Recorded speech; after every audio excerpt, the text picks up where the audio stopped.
A spy at Berlin's British embassy who sold secrets to Russia and was caught in an undercover sting has been jailed for 13 years and 2 months. David Smith was a security guard at the embassy. In 2020, police obtained a letter he'd sent to a Russian general, passing on the names, addresses and phone numbers of colleagues, along with documents and information about security passes. MI5 then mounted an undercover operation, using 2 staff posing as Russians to demonstrate Smith's willingness to share information, including videos filmed inside the embassy. Police wouldn't discuss further details of what Smith is thought to have passed on, but said it had put British embassy staff at risk. That's a BBC's Tom Simons. Many in earthquake-ravaged Turkey and Syria still struggling to fulfill their basic needs, some having to bed down in tents, factories, train cars, and greenhouses. News and analysis, townhall.com.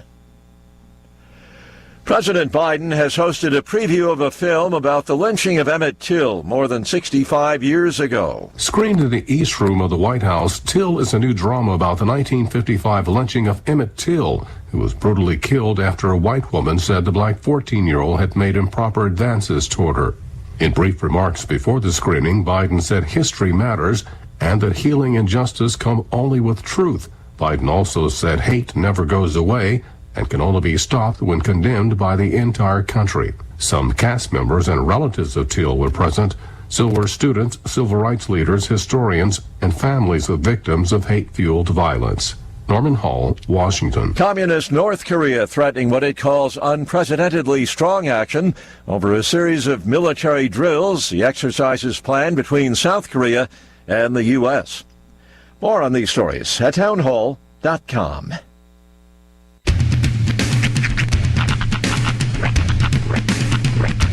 What in the wide, wide world of sports is going on here? I promise you, whatever scum did this, not one man in this force will rest for 1 minute until he's behind bars. Now let's grab a bite to eat. Yeah, come on. I feel the hot wind on my shoulder and the touch of a world that is older. I hit the switch and check the number. I leave it on and then I slumber. I hear the rhythm ringing through it. Flamenco guitar and cumbia music. I hear the talking of the DJ. The demolition, what does he say? I'm on a Mexican radio. I'm on a Mexican radio. Broadcasting live from high atop the J.P. White Building in downtown Roswell, New Mexico. It's Mornings with Mike Winters on 106.5 Roswell's Talk FM. Is that what I sound like when I talk? Now, here's your host, Mike Winters. And good morning, one and all. Welcome to Mornings with Mike Winters. I am he. That would be me, Mike Winters. Happy Friday. We made it. And for several, not everyone, it's a 3-day weekend. That's right. President's Day, kids will be off on Monday. I'm sure banks and post office and all that, no stock report, all that we'll be here. But a lot of you will be off on Monday. Yeah, I've never been a president, nor do I ever intend to be one. So I think I've only been eligible for 3 years now. Be president? Yeah. I've been a president. I think I've been a president of something or another over the years. But anyway, happy Friday. Yeah. 3-day weekend for many. Enjoy it. Soak it in. 2-day weekend for others. Either way, it's coming up on the weekend. Yeah. Enjoy. Be happy. What's you got plans for the weekend? Nothing yet. It's a kid-free weekend though, so we'll see what happens. Yeah. I'm gonna put a wall back up. Panel of my house decided to blow off in the windstorm this last week. So you gotta refix and repair. So, okay. I'm gonna be doing some repairs and de-kidding my house essentially. And, all right. We got Shorty the Tool Time Smalls. No, that's the problem is your boy doesn't own a drill, so I've been waiting for a friend who has one that can help me with lifting and putting things in place. Ah, very good. But hey, our guest is here, Roy. If you mind downstairs letting our guest in. Just got a text message. Happy Friday. That was superintendent's going to join us. So you can get one of those. Just depends on where you put your phone. Hey, you got enough money, you can get anything you want. That's right. Look at Elon. Happy Friday, everybody. Hope it is a good Friday for you. Hey, I don't know if I saw this on Facebook. My wife actually pointed it out to me. Chaves County Sheriff's Department, they made a bust. Oh, really? Late. I guess, I don't know if it'd be early this morning or yesterday, however you want to talk about it. Huh. But, yeah, I just shared it on our Facebook page, but they conducted a traffic stop early in the morning on 285 South, which yielded approximately 9 illegal immigrants from Mexico, El Salvador, Guatemala, and Ecuador. Wow. The driver and the passenger are the ones suspected of human trafficking, and they were turned over to Border Patrol. But holy moly. you think this kind of stuff doesn't happen? Right here in our neighborhood. Our own county sheriffs had a trafficking, human trafficking stop here. I don't know if it was, sex trafficking or what, whatever. But anyway, it was people, absolutely. in there, and you know how heinous this stuff is. It's right here. Yeah, it's nuts. I heard stories. I've heard stories just in the last couple of weeks of people who were tried to grab them up. Yeah. There was one. Somebody posted a video a while back that was like basically somebody tried to pull somebody from their van. Oh, I heard about that. Yeah. It was like, I think it was like Saddle Creek Apartments or somewhere. Like in broad daylight. It wasn't even like at night or when it was shady. It was in like a kind of a public, very, not shaded, not tried to out open. Yeah. Right. Tried to set up the door to where where they couldn't get out, basically, that they were barricaded in or whatever. Right. And eventually I think it was the woman who they were trying to grab was able to break free, and the guy pulled away. But yeah, that's terrifying. Yeah, there's some. Be careful out there. It's a lot crazy, but kudos to our sheriff's department for making that stop and hopefully saving some lives there. I'm guessing here, and busting more of these traffickers and things. And the sad part is, it's no different than like the drug running. These people, these actual drivers and stuff. They're mules. They're people that, and in some of these cases, probably were trafficked themselves. Yep. Or they're my family. They're holding my family right now. That's the only reason I'm doing this. It's a whole heinous thing, man. So it's at every level to expose this is a good thing. So let me give you. We shouldn't even be talking about it. That's why we use fake last names. That's right. I mean, let's be honest. Aliases. Although, in all fairness, last time I tried to get kidnapped, I started telling a story. They just threw me out and said, "Never mind." It is true. Come on. What? I'm not even. You're telling me I'm not even slightly kidnappable? Right? They said we don't want. I've got strong shoulders. I could pull a plow or something. Yeah, they said no. We said we're good. Thanks. I just want to get that on a shirt. Untrafficable. Yeah. They could at least left me at a place right, like near a diner or something. It was in the middle of nowhere. But anyway, took your clothes, said you were in a fugue state. I wish they had dropped me off at a McDonald's. Yeah, they didn't. Especially today. Segway.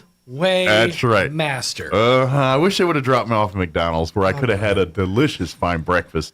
I could have used my app. I could have used my reward points, because I probably wouldn't have my wallet.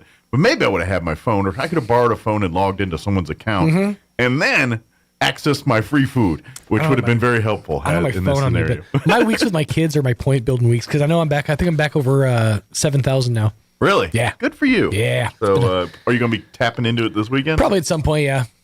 I figure because it is kids' weekend and you got a wall to put up.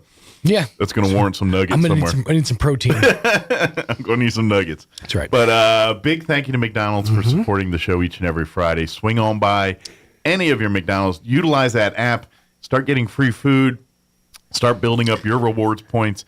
And start taking advantage of some of the sweet deals they have. Like they were doing a Cardi B meal the other day. I was going to say, I heard my peer, someone I've worked with for near 2 decades, utter the phrase "skirt skirt" this week. I did. Thanks to McDonald's. From across the office, he goes, "Skirt skirt." I read the quote from McDonald's, and it was a Cardi B meal that was like, it was Cardi B and who's the other guy? Offset. Yeah, Offset. Shit. Now you get to figure out who got the cheeseburger, who got the quarter pounder, who got the Fanta orange, who got the barbecue sauce. Right. Like they got one fry, 2 sandwiches, 1 barbecue sauce. I wonder because if you, like with the Travis Scott meal, Yeah. if you went to the window or went to pull up to the thing and said Cactus Jack sent me, Yeah. that's when you would get the Travis Scott meal. That's when it was their code word. Okay. So I wonder if you roll up to your local McDonald's and they ask you, or they ask if they can help you, and you just go skirt. I think. If they would just put it in the Cardi B offset. Like, here's meal. your Fanta orange, here's your Coke, Right. here's your quarter Boom. pounder, here's your cheeseburger, here's your fries, here's your barbecue sauce. Here's your barbecue sauce. I think that was all that was in that meal. It's highly specific, but And that's what, I dig it. because as a fat guy, I would eat all that food as one person. Hey. But I don't want 2 drinks. Mhm. So technically, it's a 2-person meal. It is. Even though I'm like, yeah, I'd eat that. Except I don't want 2 drinks. The Fanta reminded me. I don't even know if I mentioned it this over the week, but my son discovered Fanta Orange over this past weekend.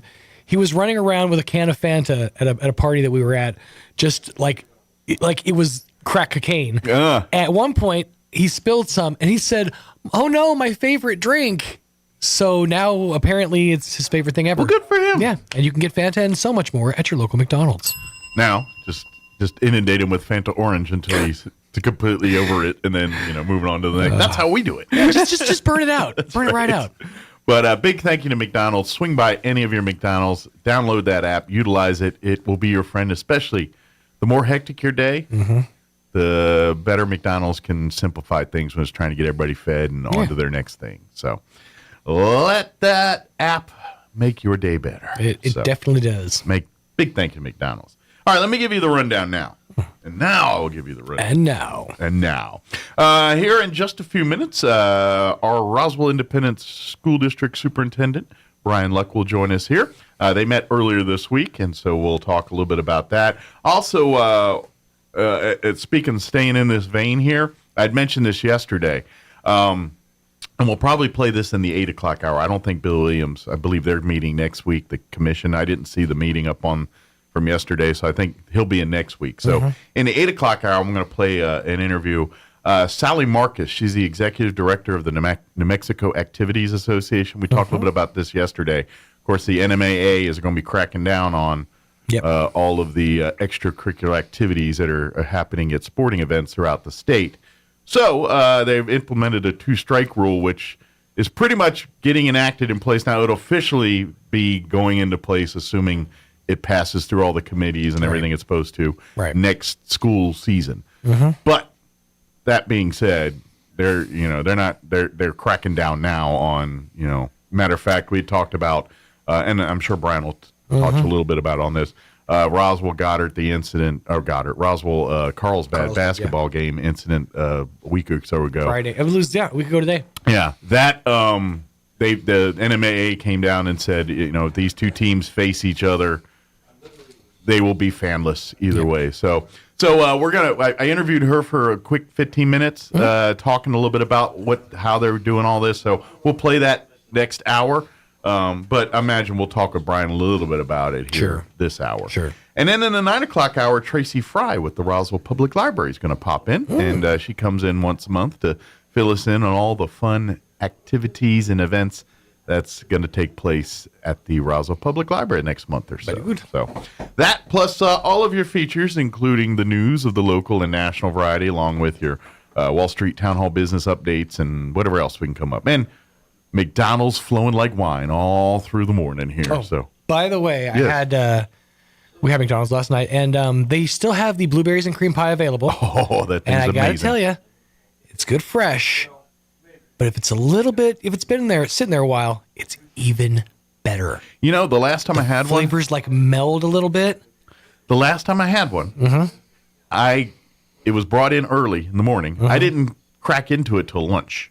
Right. I did pop it in the microwave for a good 15 just to give it a little heat on it. Sure. And I ain't gonna lie, I think I dug it more that time than I did fresh out the thing. It's got time to marinate a little bit, Either way, McDonald's, the gods, geniuses, gurus, make the blueberry cream pie a regular.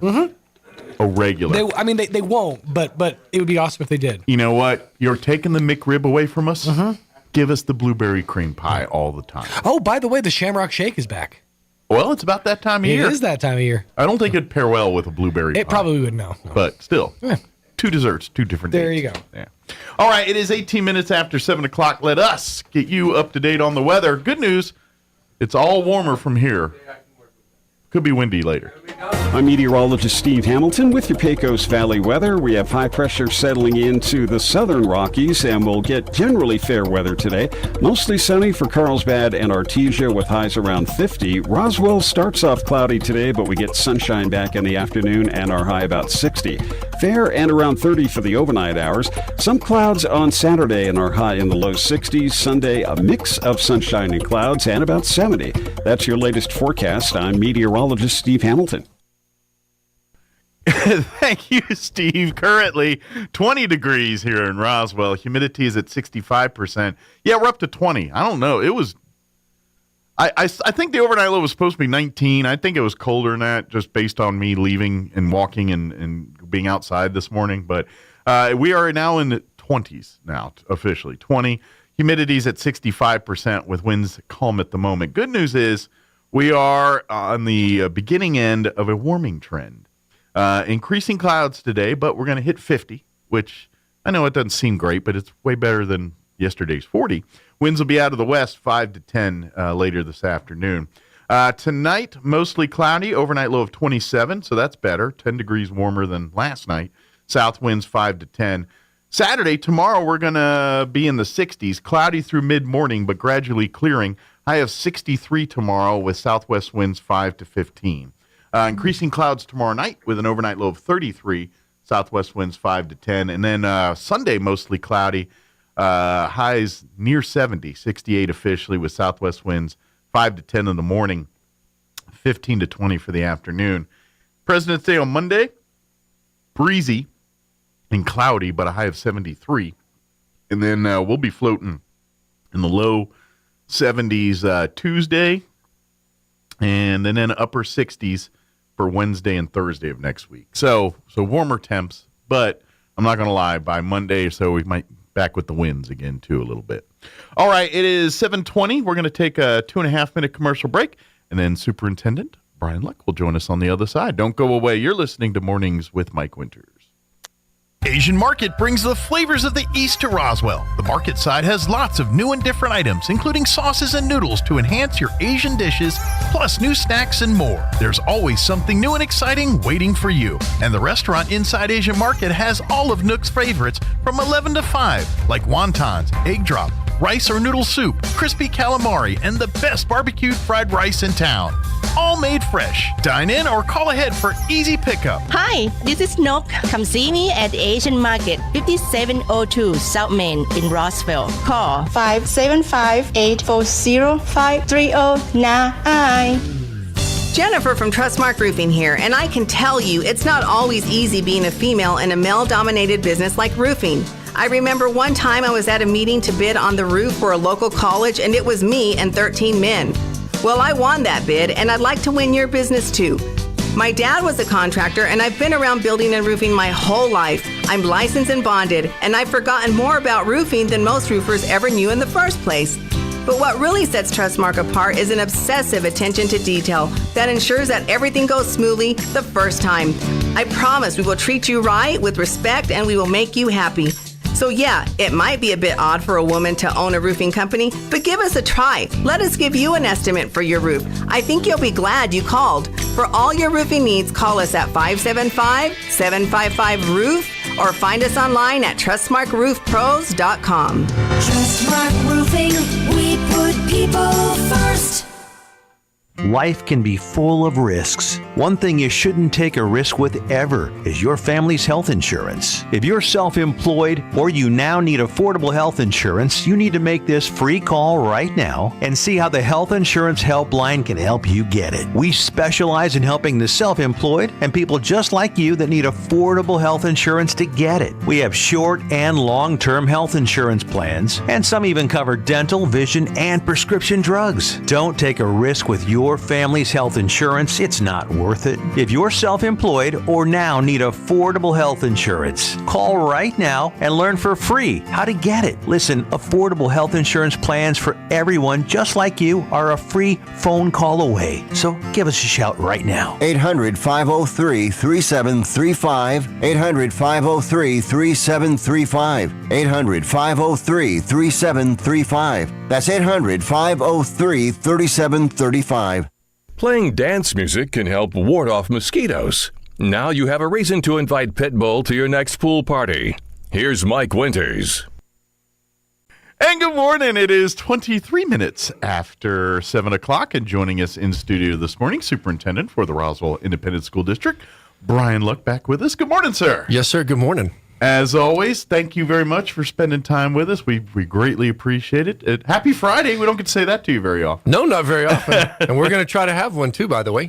Very good. Happy Friday. Happy Friday. And of course we do. We got a 3-day weekend for students, and staff's off too. They don't have to work on Monday. But so going into a nice weekend here. But excuse me. I'm sorry. We'll talk a little bit about sports and stuff here in a bit. But how's the rest of the district going with academics? Everything seems things are going well, and just kids are settling in, doing their thing. Yes, sir. We're rocking along. We had our board meeting the other night, and that was one of our updates. Was just we're getting back, and I say that, I mean it's funny. February's almost over.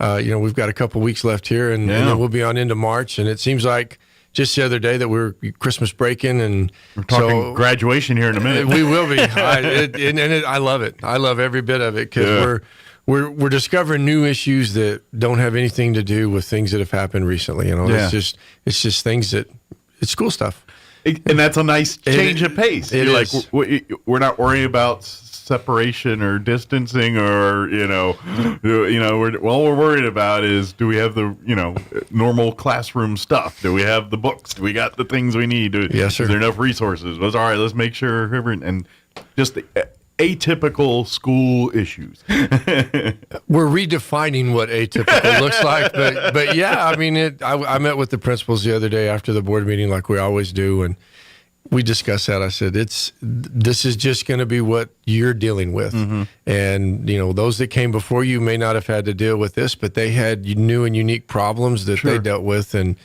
just be happy we're all here and that our kids are in, and, we deal with it the best we can and move forward. I think our parents are really in the same boat. I mean, everything had a reset, and we're coming out of it and kind of setting some new guardrails for different things. Well, are we starting to see because let's face it, because especially when you're looking at younger age children, mm-hmm. the elementary age, the ones that when COVID hit, they were just getting into a normal school system and how the school, that part of their life where they learned the school.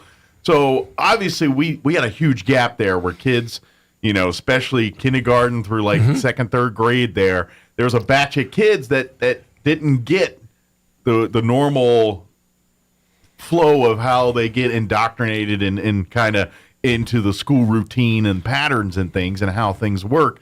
So that was a problem here once we got back to school, where some of these kids who've never really spent time actually in a classroom kind of had to learn how to live that life, as opposed to learning how to wake up to turn on a computer in the morning. So are we at a point where everyone's kind of on on the page now, where they've got the routines, they've got, where now we can focus more on educating as opposed to learning how to be a student in a classroom again? I think it's yes. My quick answer to that, I think, would be yes. So if you look at like our third graders, if I've done my math right, that group was kindergarten age mm-hmm. whenever all this nonsense started. So if you do K1, 2, 3, or really 1, 2, 3 right now, we had a different launch for them as they came into education. Yeah. And we've had to do some hard resets, and the teachers did. I mean, obviously, that they spent a lot of time. Our elementary teachers, all teachers, but they've had some real growing pains and real mm-hmm. Unique issues to overcome the last couple of years here. I think one of the coolest things that came out of that, though, is, so I was always a secondary teacher, and the high school people blame the mid school, and the mid school blame the elementary school. It's always runs downhill. Elementary school people blame the parents or the dad. That's usually that's the joke. Is what's dad's fault. But you really get to appreciate some of the soft skills that are taught prior to you. So you can look at academics and say, well, I know by this age you should be doing this academically, but you might have been taking for granted some of the softer skills that you didn't realize were going on in those lower grades. Sure. And God bless those people. And you're right. Everybody has rolled into a unique set of issues, but a good, genuine appreciation for what everybody does to make this thing work. Because that's at least the impression, don't get me wrong, my wife's still exhausted at the end of the day and everything, but I can kind of tell when she's talking to me, it's like the kids are starting to finally kind of get in that routine mode kind of thing, and so they know what to expect, aren't fighting or bucking the system every time. Absolutely, something happens. In the middle of a school day, education broke out. Yeah, everywhere. Exactly. And that's nice to see when you go in a building and instead of dealing with discipline issues, we're focusing on ABCs and 1, 2, 3s. Well, and that tired is a different tired. It's funny to explain that to somebody that's never done it, because you're physically maybe not. I mean, you're standing, you're walking, you're doing, but it's not some of the same. Maybe like a blue collar job where you're physically running around. But it is a very gratifying form of tired. Absolutely. Yeah, I mean, it's an emotional roller coaster. It's, because maybe this is what, I don't know if this would be accurate, but just based off my wife and everything, it's like you're banging your head against the wall all day thinking that, you're not getting anywhere. And then finally at the end you bust through and you see this light in the tunnel. And that's kind of what teachers feel a little bit. It feels like they don't. It's like, am I getting any headway? Am I making? And then all of a sudden, the student does something or shows something that says, it's sunk in, and that's kind of when those moments hit. So this segue brought to you by McDonald's. We are making progress. Yeah, we have done our middle of the year and we say assessments, and it's not what everybody thinks when standardized testing, anything like that. But we do have our middle of the year tests that we give across the board, and our numbers are going up. We're fighting for a benchmark. We're looking at a final result. But the thing that we just can't ignore, and the thing that I want to champion on a day-to-day basis, is our growth. Mm-hmm. And so when you look at our schools and our kids, we're growing. Mm-hmm. So the work that we're doing is getting through, and that, like you said, that light at the end of I don't know, we're at the end of the tunnel yet, but you can see the results of your work, and that is really, really refreshing, because before, a couple of years ago, you're just like, we're getting nowhere. Yeah, you feel like you're spinning your wheels a little bit. And we were, and really so was everybody else. Mm-hmm. The parents were working equally as hard, and it wasn't happening.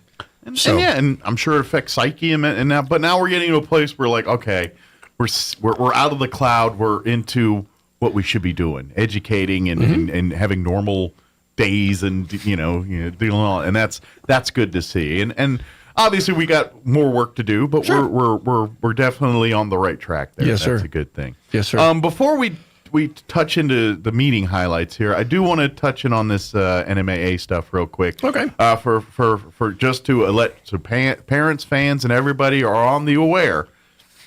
Come on out. We'd love to have you join our sporting events for all of our high school kids and middle school kids and everything else. But the NMAA is not, and everyone else for that matter, they're not going to be tolerating unruly behavior at games anymore. And not saying they did before, but they're going to be really cracking down on this stuff. Like I said, I'm going to play an interview next hour with the executive director. She's talking more about the 2 strikes rule they're implementing here. But obviously we had the incident with the basketball, Roswell High and Carlsbad High basketball teams last week.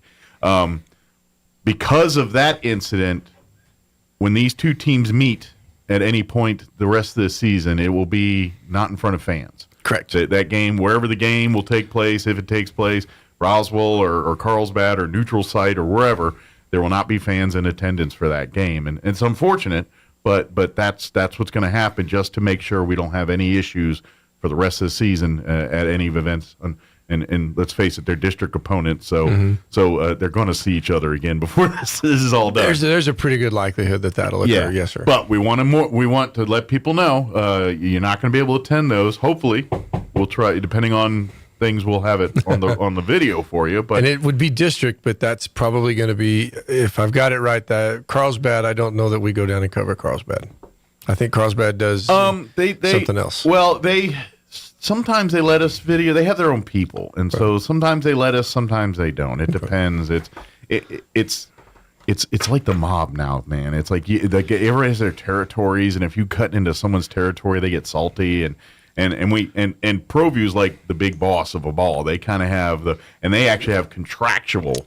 So, the rest of us, it's kind of like, but certain have locked in with ProView. I'm getting inside baseball on everybody, but it's really about territories and everything else. So if we can, I promise you we will. So we usually have some better luck in Carlsbad than we do, say, in Clovis or Points North. So, yes, sir. Yeah. But that being said, we need to do this. But I'm telling you, we the parents and the students and the staff and everybody involved, we need to be more cognizant of this. We need to, we don't want to turn our high school sporting events into a place that people are afraid to go to because of people's reactions. We want it to be a fun experience for everyone, even if they're wearing orange or caveman blue or something here when they come to ours, or vice versa. We're in our rocket blue or coyote red, and we're hanging out in Artesia or Carlsbad or Lovington or wherever. Well, I think you just said probably the best thing right there. At some point in time, we're going to put our kids on a bus and send them somewhere else. Yeah. And you want to make sure that when they go there, number one, they're protected. Mm-hmm. And number two, that you have an environment where you can go down and participate in the game. No one liked whenever we couldn't have crowds with COVID nonsense. Sure. And then we had to limit the crowds, and then it was only the parents. And they don't want to go back to that either, but they will if this is what's going to happen. I tell you what, and really, first and foremost, I publicly want to thank the individuals that helped. I mean, I've watched that video way more times than I ever really wanted I bet, to. Yeah, you and about 10 other probably law enforcement, lawyers, admin, everybody else. So well, we've ironically we've been able to keep it pretty much in house as far as our athletic director, the Carlsbad crew. They've done their job. Good deal. We've worked with the NMAA on that, and as far as our fans. 98%, 99% of our fans jumped in to help, and you know what? So did the Carlsbad people. Yeah. There were a couple on both sides really that didn't help. They were more part of the problem than the solution. But I mean, to sit back and say, well, the Carlsbad fans did this or the Roswell fans did that.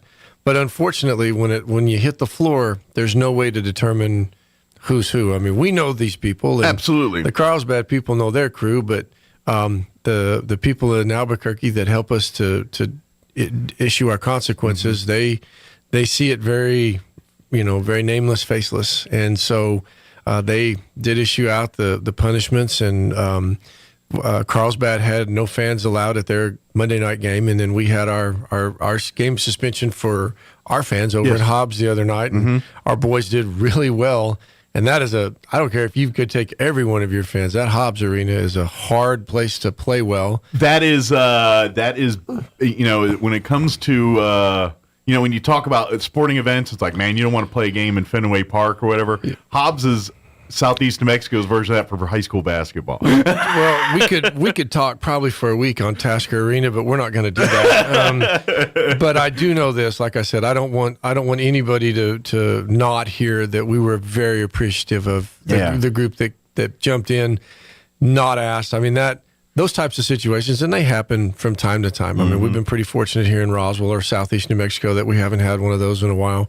But, they do. And, if you've competed or been around competitions of any kind, well, they happen. But and it's going to happen. We know that. It does. And I know Miss Marcus my workings with her have always just been phenomenal. She'll listen, but she has a job to do. Absolutely. And everybody talks about my job, and I'll tell them straight up, I cannot imagine what her job is like.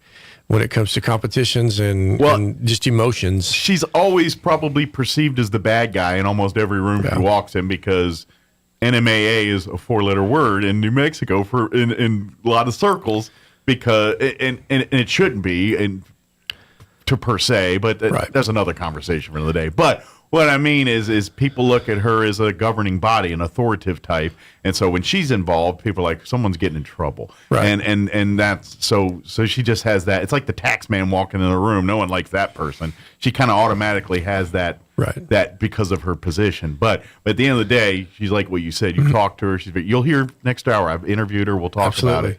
But and like you also said earlier, I want to point this out. 99% of us are okay and fine, and everyone. It's that 1%. It's that small niche of people that cannot control their emotion or whatever, or act like an adult in there. And this is when it goes. And unfortunately, it's we have to. We can't just say. So it punishes everyone when one apple spoils the bunch, and this is kind of the scenario we deal with when we go to sporting events like this.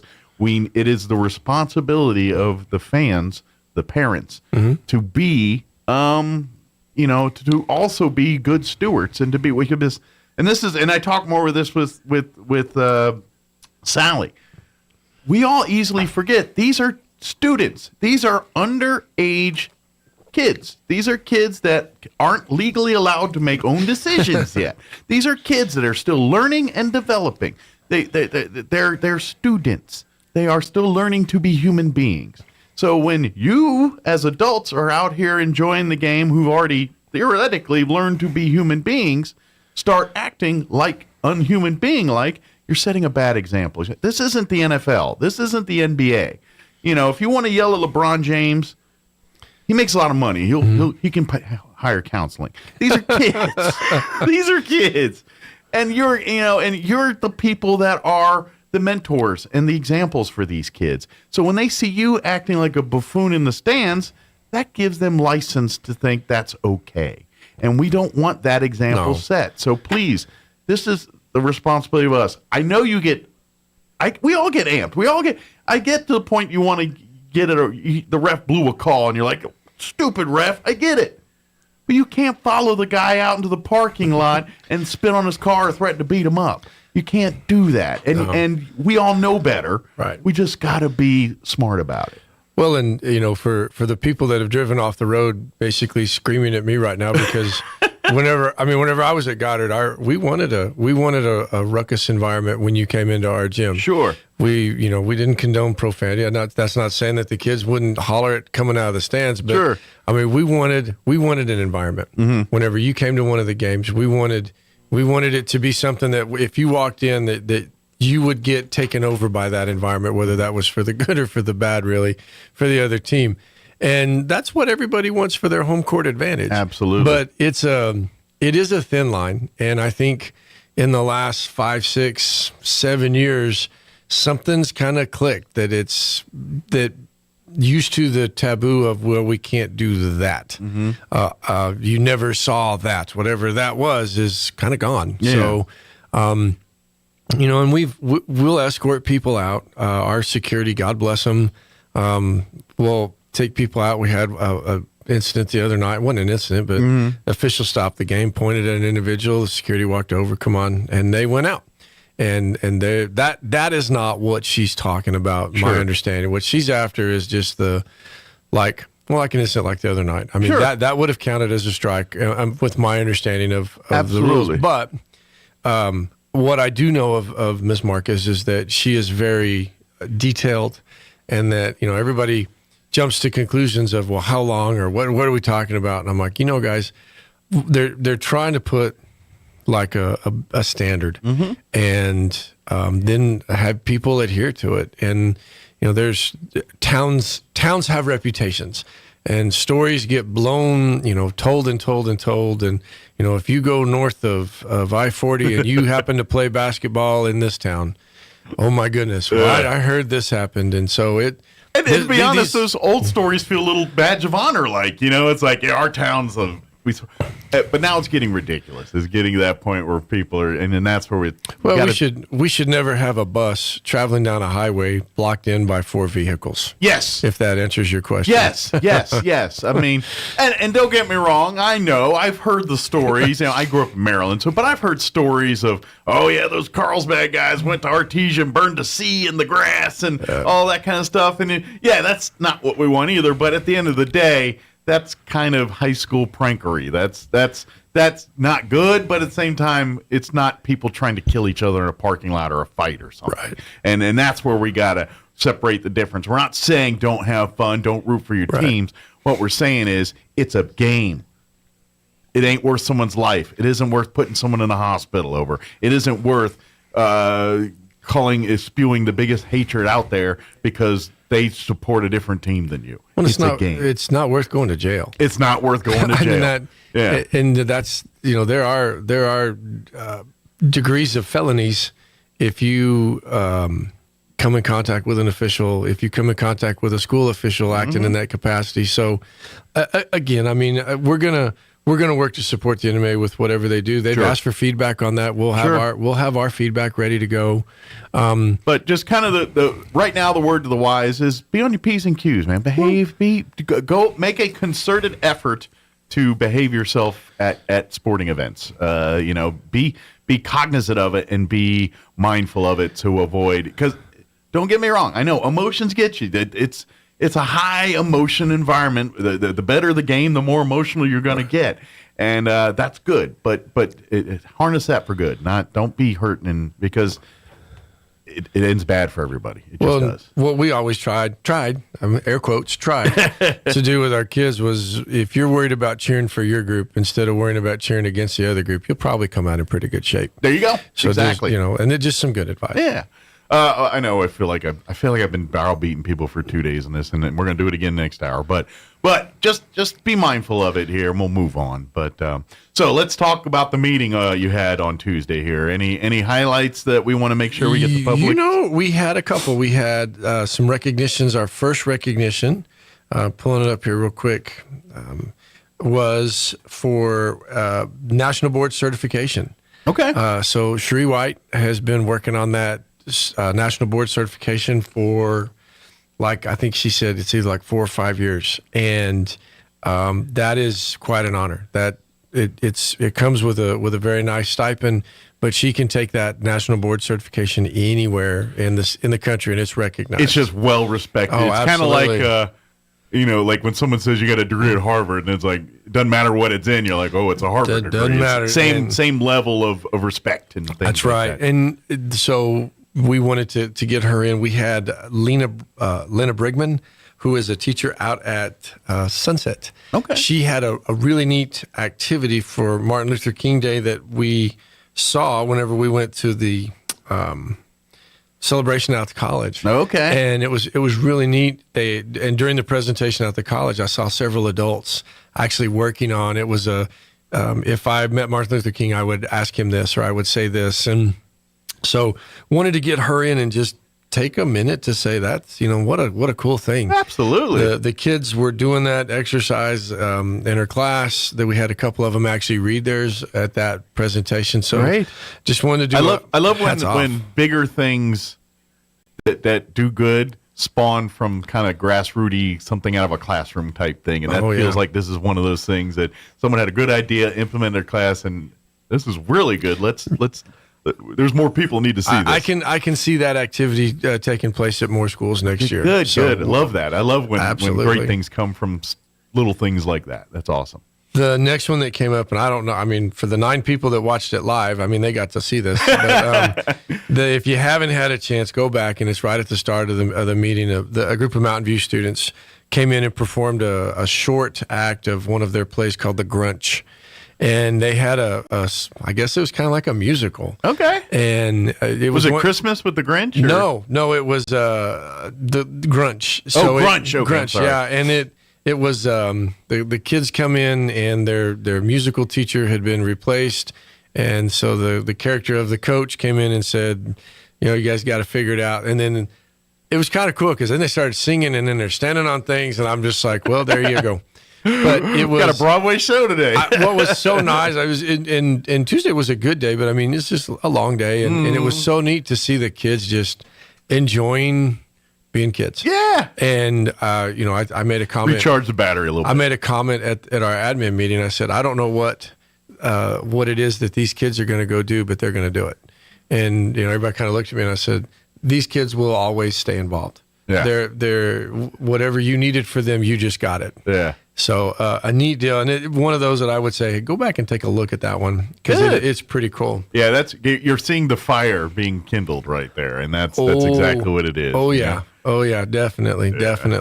Then we went into just some different, school board stuff. We proved our minutes. We got through our agendas and then jumped into our action items. We had several people that are going out of state. So in case you don't know or don't remember, if you cross state lines, yes, you have to come to the school board for approval. So ironically, I can drive to Farmington, but nobody has to know that. But if I jump over to Denver City, you go to Tatum, but you took past Tatum, then you need to talk to the school board. You get to Plains, buddy. You are in a bad spot. So that's right. We've got early college, high school robotics team going out of state. I've got Goddard High School choir going to San Antonio. Awesome. RHS Jazz Band to Amarillo. Awesome. RHS Ag.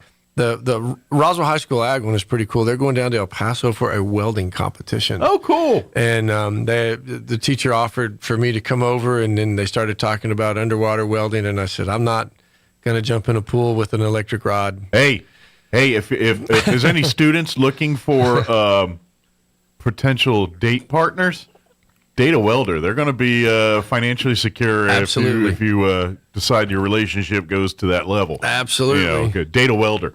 Well, and they the neat thing about that is there was some issues last year, I believe, with equipment, and we didn't have them prepared. And so we were able to take care of that, get them ready to go this year. So I'm hoping for good things for them. Yeah. Look, it's great. I love that. I kind of learned welding in high school. Well, I didn't say I really learned it, because if you asked me to weld something today, you'd be out of luck. But I got to experience it. I can weld it. I don't know that I would want to use it after I welded right. it, but I can get it to stay together long enough. Me and arc welding just didn't see eye to eye. I kept sticking that thing, and I can't see to begin with, and I put that mask on. They'll teach arc welding now, but everything right now is with MIG and acetylene and all that. It is such a clean.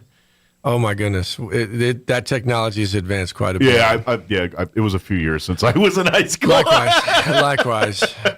Let's see, got another group from Mountain View headed to Amarillo. Got our calendar approved for next year. So, and the big thing that I tried to get across to the board was, I've got your start date, I've got your finish date, and I've got all the holidays. Gotcha. With the legislative session going on right now, we're still in limbo on some hours, some professional development. Sure.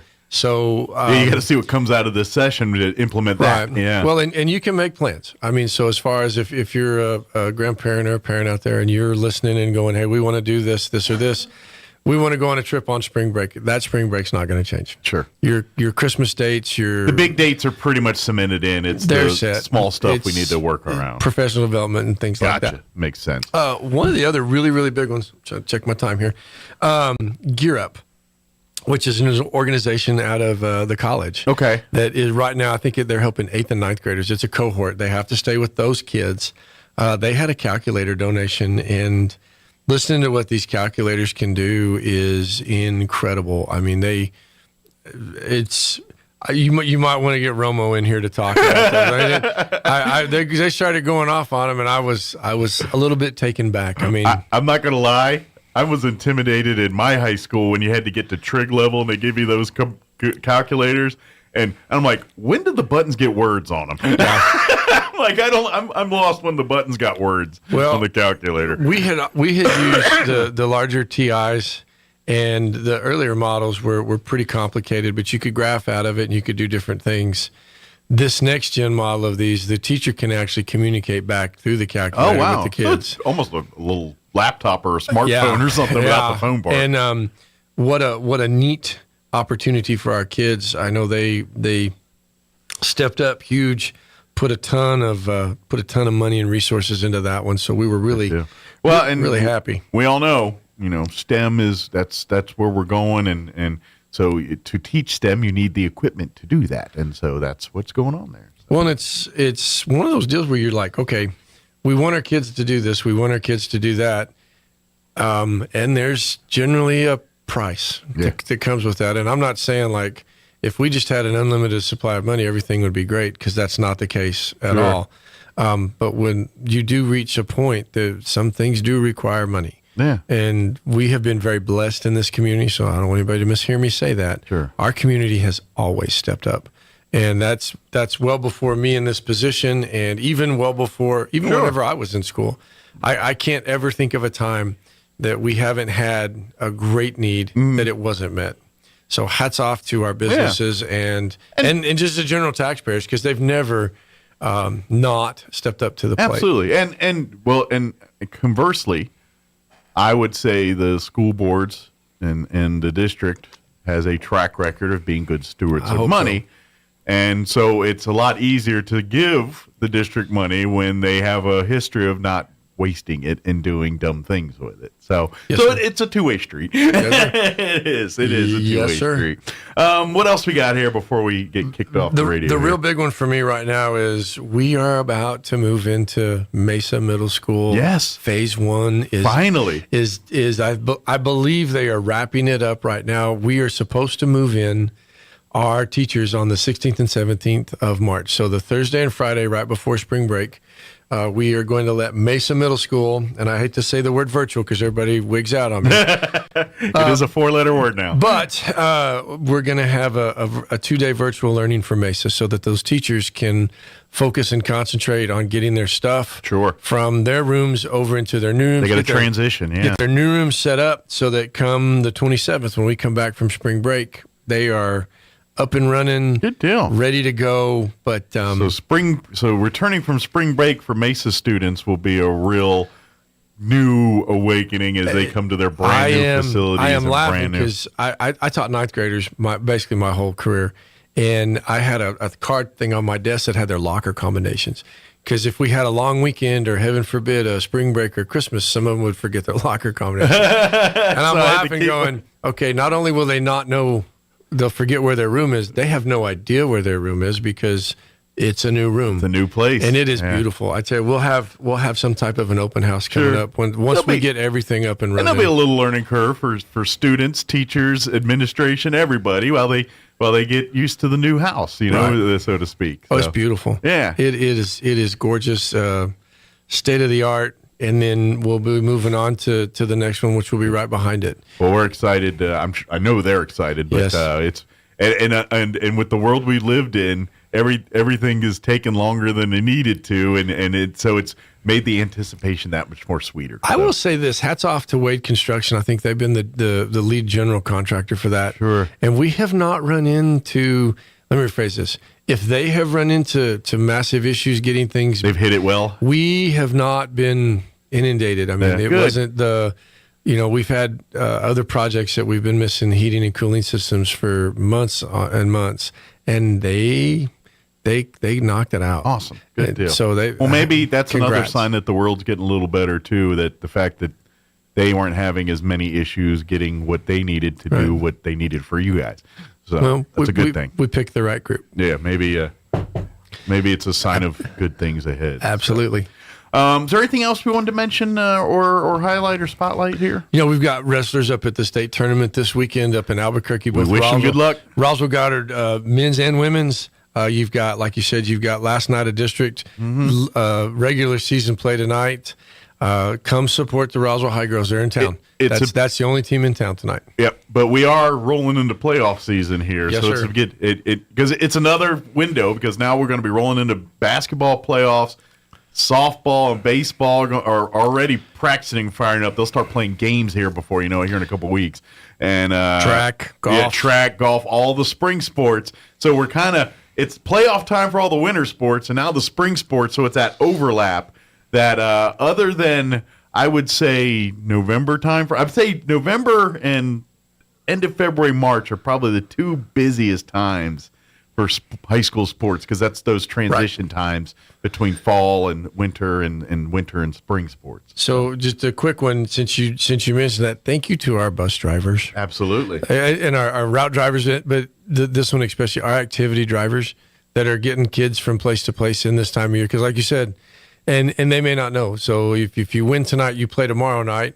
And to their employers that are giving them the flexibility to do things. So sure. So thank you to them. Yeah, their schedule's very in flux. Because a lot of those drivers have other jobs because they can't. That's once you run your route, then you've got all the time during the day to do other things. So, gotcha. So thank you to those people as well. Absolutely, we do appreciate them. So very good.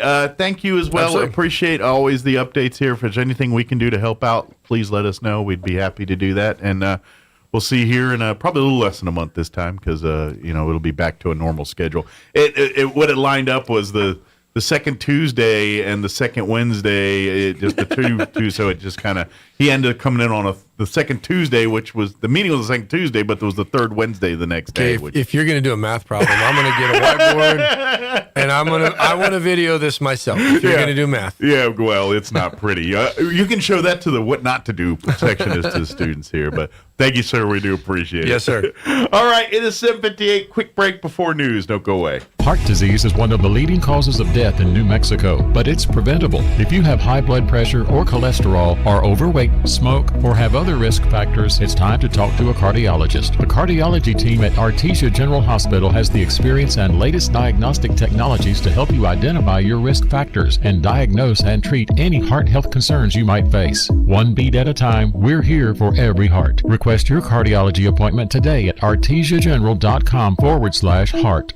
Sup, my fellow Americans? It's your boy, POTUS numero uno, George Washington. You know how I feel about lies, right? Not a fan. Well, you can get a great deal right now during the President's Day sale at Roswell Nissan, with access to over 300 pre-owned vehicles, quality pre-owned trucks under $30K, and 10 grand off all new Nissan Titans when financed through Nissan. These are the lowest prices of the year. No cap, as the kids say. Come save a bunch of Washingtons during the President's Day sale. On now at Roswell Nissan, 2111 West 2nd, or shop online at roswellnissan.com. Edge Safety and Services LLC in Artesia, New Mexico has an immediate opening for a safety technician. Position requires a clean driving record and must be able to pass a drug and alcohol screen.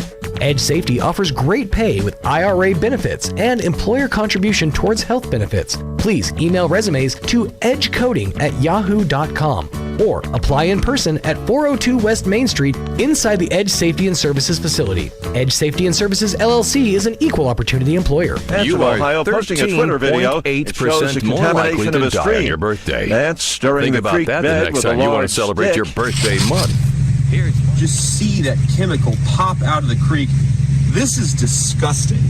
And the fact that we have not cleaned up the train crash, the fact that these chemicals are still seeping in the ground is an insult to the people who live in East Palestine. Do not forget these people. We've got to keep applying pressure. That's how we're going to fix this problem. Vance joined on his tour by Democrat Senator Sherrod Brown of Ohio.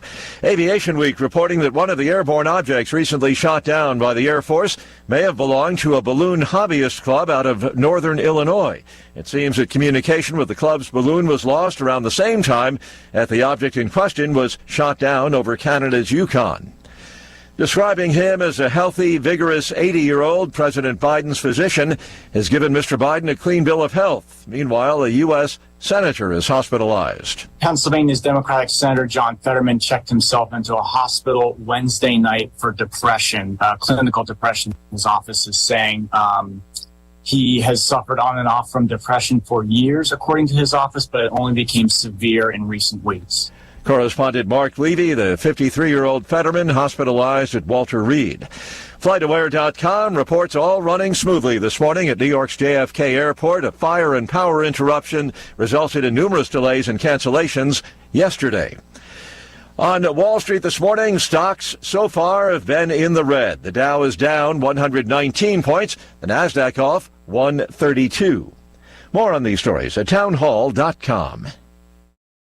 Here's an important message from the Diabetes Solution Center. Do you like pricking your fingers to test your blood sugar levels? No one does, but it's important to maintain your health. And now, by wearing a small remote device called a continuous glucose monitor, or CGM, you don't need to prick your fingers anymore. It's easy to use and helps you make more accurate diabetes treatment decisions. If you are testing your blood sugar 3 or more times daily, injecting insulin, or using an insulin pump, call the Diabetes Solution Center right now. And if you have Medicare or most major insurance coverage, you may be able to get a new CGM at little to no out-of-pocket cost. Shipping is free, and we'll even bill your insurance company for you. If you are testing your blood sugar 3 or more times daily, injecting insulin, or using an insulin pump, call the Diabetes Solution Center right now to learn how to end the painful finger sticks and get your own continuous glucose monitor, or CGM, at little to no out-of-pocket cost. The U.S. criticizing new Israeli plans to build thousands of new homes for Jewish settlers in the West Bank. We get the latest from the Media Line's Michael Friedson. Israeli-American tensions are growing in response to Prime Minister Benjamin Netanyahu's plans for new housing to be built in areas Israel conquered in the 1967 war and are claimed by Palestinians. Jerusalem is expected to suffer international condemnation without American support when the United Nations takes up the issue in a session on Monday and votes on a resolution demanding a halt to the building.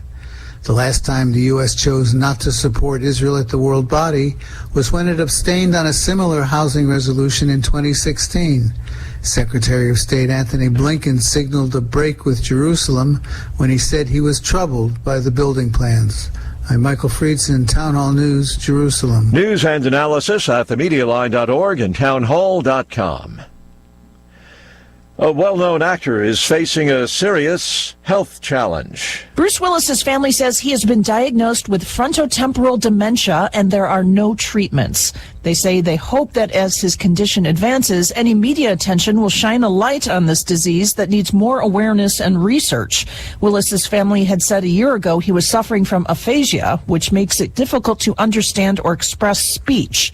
Willis, who is 67, is known for films like Die Hard and The Sixth Sense. I'm Archie Zaraletta. 75-year-old Republican Senator Mitt Romney says he hasn't made a decision yet on whether he'll run for re-election in 2024. Romney adding he doesn't expect to make a decision on the possible re-election bid until the start of the summer. And once again on Wall Street this hour, the benchmarks are lower. The S&P is down 28 points. More on these stories at townhall.com.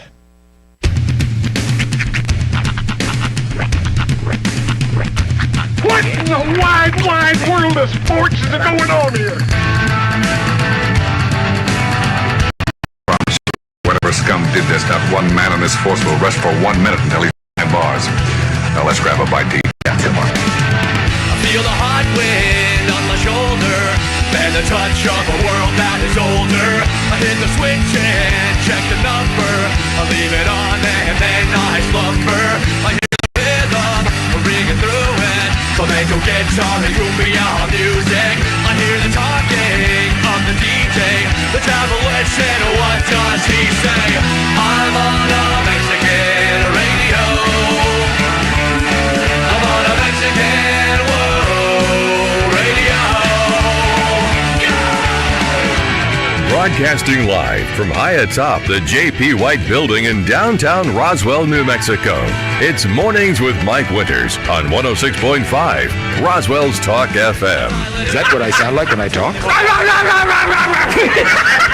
Now, here's your host, Mike Winters. And good morning. It is 6 minutes after 8 o'clock. Welcome to hour number 2. The Deuce. Mornings with Mike Winters, right here on 106.5 Roswell's Talk FM. Happy Friday. Yeah. Welcome to it. It's made it. Exciting. Happy. We're in a good mood. That's right. Happy Friday. And I'm in a good mood. Yeah. I can smell delicious McDonald's breakfast food all wafting through the office. It wafts its way through. That's right. That's mostly the hash browns. I haven't had a chance to dig through the bag yet. What's our fare today? It's a pretty good picnic of different things. A few hash browns, some muffin fare, I believe. I had a sausage biscuit with cheese, con queso. Ah, nice. You know what? I just thought of something. What's that? I don't think I've had hash browns in months. Really? I'm due for a Mickey D's hash brown. I would say so, yeah. Keep missing the boat on the hash browns, and I need to get back in. It's funny, whenever you get a bag of McDonald's, there's always one food item that's the prevailing, like the smell that's coming out of the bag. Usually it's the fries. But last night, I'm telling you, it was that pie, man. Yeah. It was just like it was coming out of the bag. It was awesome. Yep.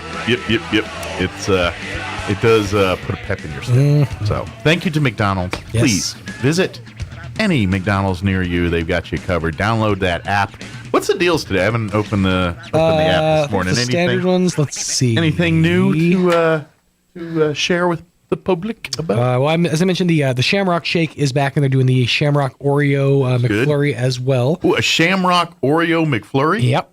That's like a mint. That's like eating the mint Oreo. Yeah. Kind of. Yeah. That sounds quite tasty. Well, they're the big one right now is they're running the if you do the McDelivery, it's expires in 2 days. If you do the McDelivery, you get a free Big Mac. Yeah, that's something they've been doing for a while now. So, so they're gonna, but 2 more days on that one. Yeah. So, if you would like McDonald's delivered to your door and you download the app, the first time you do it, they're gonna give you a free Big Mac. Yep, that's true. I you know what?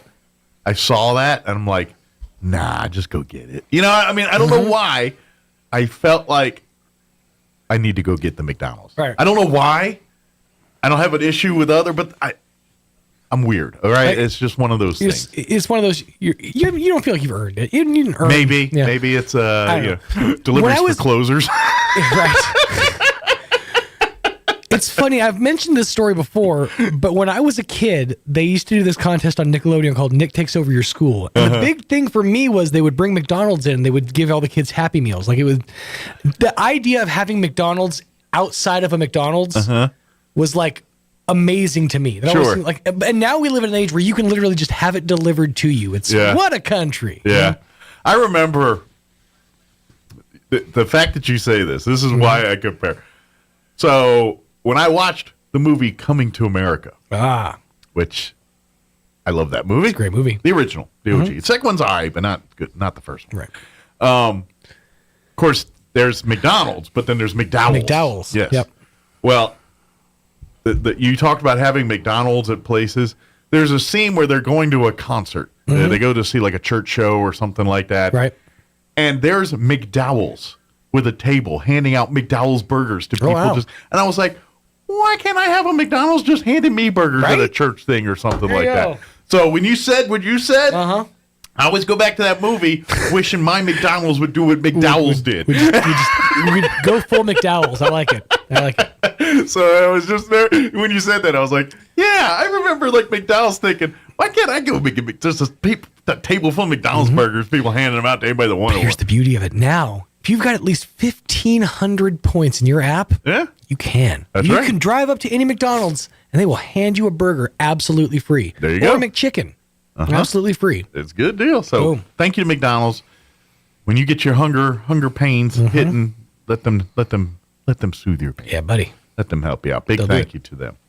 You know what? One thing I'm kind of sad to hear. Did you see the story about Bruce Willis breaking out yesterday? Yeah. That he's got kind of a rare form of dementia. That, and I saw the article saw the story talking about all the science on it. And basically the form of dementia he has is the one that's most common for people under 60. And it's a bad one. Like this one, like you remember, I don't know if people, because he's been kind of in issues for months now. Yeah. And his family came out a couple months ago saying he was having trouble remembering lines and everything from movies, hence the reason he retired from acting. Right. Well, I guess they've been diagnosing, testing, and then that he finally figured out what his condition is, and it's something it's a rare form of dementia. I don't think it falls into the Alzheimer's category, but it's in that family. But it's apparently it's pretty progressed because he's not public. Like they issued statements yesterday. It was all his family. It wasn't Bruce Willis. Right. Which tells me he's probably pretty advanced. And they also said something that troubled me because they were talking about going public with this information. And the way they were talking about him was like he would want this. And no one talks about people that aren't long for this earth when they say things like he would have wanted this. He's not in charge of his own mental faculties anymore. I know, that's what I'm saying. Right. I think it's that statement made me worried. Like, this is way worse than we probably think it is. We think, oh, Bruce is fine. He just has no. I think Bruce Willis might be. I don't think we'll ever see Bruce Willis again in a public setting the way we want to see Bruce Willis. Now, and that's sad. I had heard, so late last year, the story came out that a company had paid Bruce Willis or bought his likeness from him. Yeah. For purposes of AI. Well, a story later came out that debunked that and said that wasn't actually true. But I also heard it later, even after that story, say that it did happen. So I'm confused. I'm thinking it happened, and I think it's because they knew this was coming. Right. But they wanted to keep it out of the public eye until yesterday. And so maybe I think everything you're hearing was the rumblings of what they know what's going on, but they're not willing to let the public know what's going on. So I think that would be my guess. Very well be. Would be that they were at a point where they're like, Bruce is bad, but we don't want to share it with the world yet. So let's preserve what we can. Yeah. And give so we can afford, him and his family, an opportunity to keep earning and things. But I think they knew back then that this was bigger. Even if they didn't know exactly what he had, they knew this is something, they probably had an idea anyway. So it's just sad. I just saw it, and it was one of those reminders that, because especially like being my age and growing up watching Bruce Willis as a kid and now as an adult seeing Bruce, he's kind of a timeless dude in my head. You don't picture Bruce Willis as an old man. Right. I've known Bruce Willis and so whenever I think of Bruce Willis, I think of Die Hard Bruce Willis or, Look Who's Talking Bruce Willis. I would say Look Who's Talking Bruce Willis was my intro into him. Yeah. But you know what's funny is, this is before your time, but when I was a kid, there was a show after your time. Sorry. Okay. There was a show that I used to watch like religiously called Bruno the Kid. Okay. Bruno the Kid was Bruce Willis. It was Bruce Willis's show. Okay. And he was like the voice of the kid or whatever. Did it come out around the time the movie The Kid came out, where he's the main star? I don't know. It's a Disney movie. It was where early 90s. I just remember him flying a plane. I don't remember anything about the movie. Okay, not early 90s. It was 96. But yeah. Huh? About that too. See, Bruno Roy, Kid? Roy, I was going to say, I heard something drop. It was a little after my time. Yeah. So. I do remember that was one of my earliest introductions to Bruce Willis and his work as far as voice work goes and stuff. But yeah, I wasn't as raised on Bruce Willis. I wasn't, I actually had a VHS of that, mixed with The Phantom and other shows made by that same company. Nice. I got to be honest, my favorite Bruce Willis is Last Boy Scout Bruce Willis. That's where my heyday of Bruce Willis. I've seen that movie a million times. Him and Damon Wayans. I loved The Last Boys. The stupid lines from that movie. Right. It was the anti-Arnold movies. Like everyone's all about Arnold movies. I'm like, no, I want to watch The Last Boy Scout. Right. That one's got some action and fun and everything else. And it was kind of the rush hour of its time, almost. Yeah. Before it's. But that's kind of the era of Bruce Willis that I kind of look at him or view him in. But so you're not a huge Moonlighting guy? I never watched Moonlighting. I was a bit I was probably immature. I was a little child, and I'm sure Moonlighting was a little more adult themed. Not appropriate for someone a lad my age at that time. Did you know that? And now that I'm older, I have no desire to see it. Yes, Roy. Did you know that Mark Hamill is in that Bruno the Kid? Is he really? He's the other guy. He has a lot of voice work. Yeah. He's the Joker. He's probably got more money from voice work than he does from Luke Skywalker. You're not wrong. Thinking, he's way up there. Although, do you ever watch The Big Bang Theory that he guest starred in? I guess not. It's the last season. It's when I don't know if it's last season or season before, but whenever Sheldon and Amy get married, at their wedding. So what happens is Will Wheaton is going to officiate their wedding. And then also going on at the same time, Howard Wolowitz comes up across a lost dog, and he puts out a thing online saying he's got a lost dog. Turns out the lost dog's owner is Mark Hamill. Oh. And So Mark Hamill's very appreciative of Howard Wolowitz finding his dog, and he's like, "Let me give you money." He's like, "No." And finally says, "How can I repay you?" Officiate. So they bump Will Wheaton for Mark Hamill. But the part that makes me laugh the most, and I think this is the true part, his dog was found, and everyone was like, "Oh, what a cute dog! What's his name?" His name is Bark Hamill. That's funny. And he goes, "What is it?" He goes, "I let the listeners name the fans name my dog." So I really think that was his dog, I think that's Bark Hamill. That's funny. That's really funny. It's Bark Hamill. So I'm always like, I wonder if he still got Bark Hamill. But he goes, what did he say the name was almost? It was like something with ham. It was a ham, Mark Ham something. Ham Barker. I can't remember what the heck it was. It was funnier than that. But yeah, Bark Hamill's what it ended up Bark with. Hamill. I like it. Yeah, I like that. I actually read a fact about Mark Hamill the other day that kind of blew my mind. Mark Hamill is now a year older than Alec Guinness when he played Obi-Wan. Wow. Right?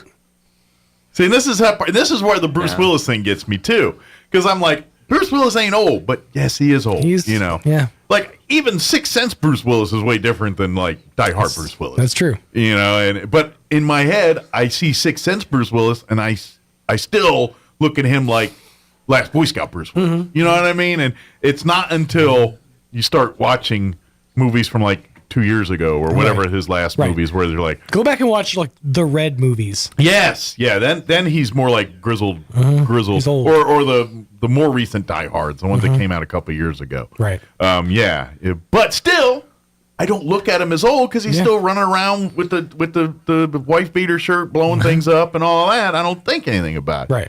It's when he plays those serious roles and you're like, whoa, Bruce Willis is. When he popped up in Expendables, you're like, okay, it's time. Well, you hang out with enough old people now when he starts looking younger. It's like he's like, he was the Sly are still hanging there. He was the young Spryron standing next to Dolph Lundgren. Yeah. I'm sure Mike hasn't seen this show, but have you ever seen the show, this Cartoon Network show called Time Squad? It was a short-lived show. I've heard of it. Mark Hamill's the robot on that too. Okay, yeah, grab that before it starts ringing in here, because that's what if after 4 rings it's going to start blowing up in here. So grab that here. Let me give the rundown here for this hour of the show.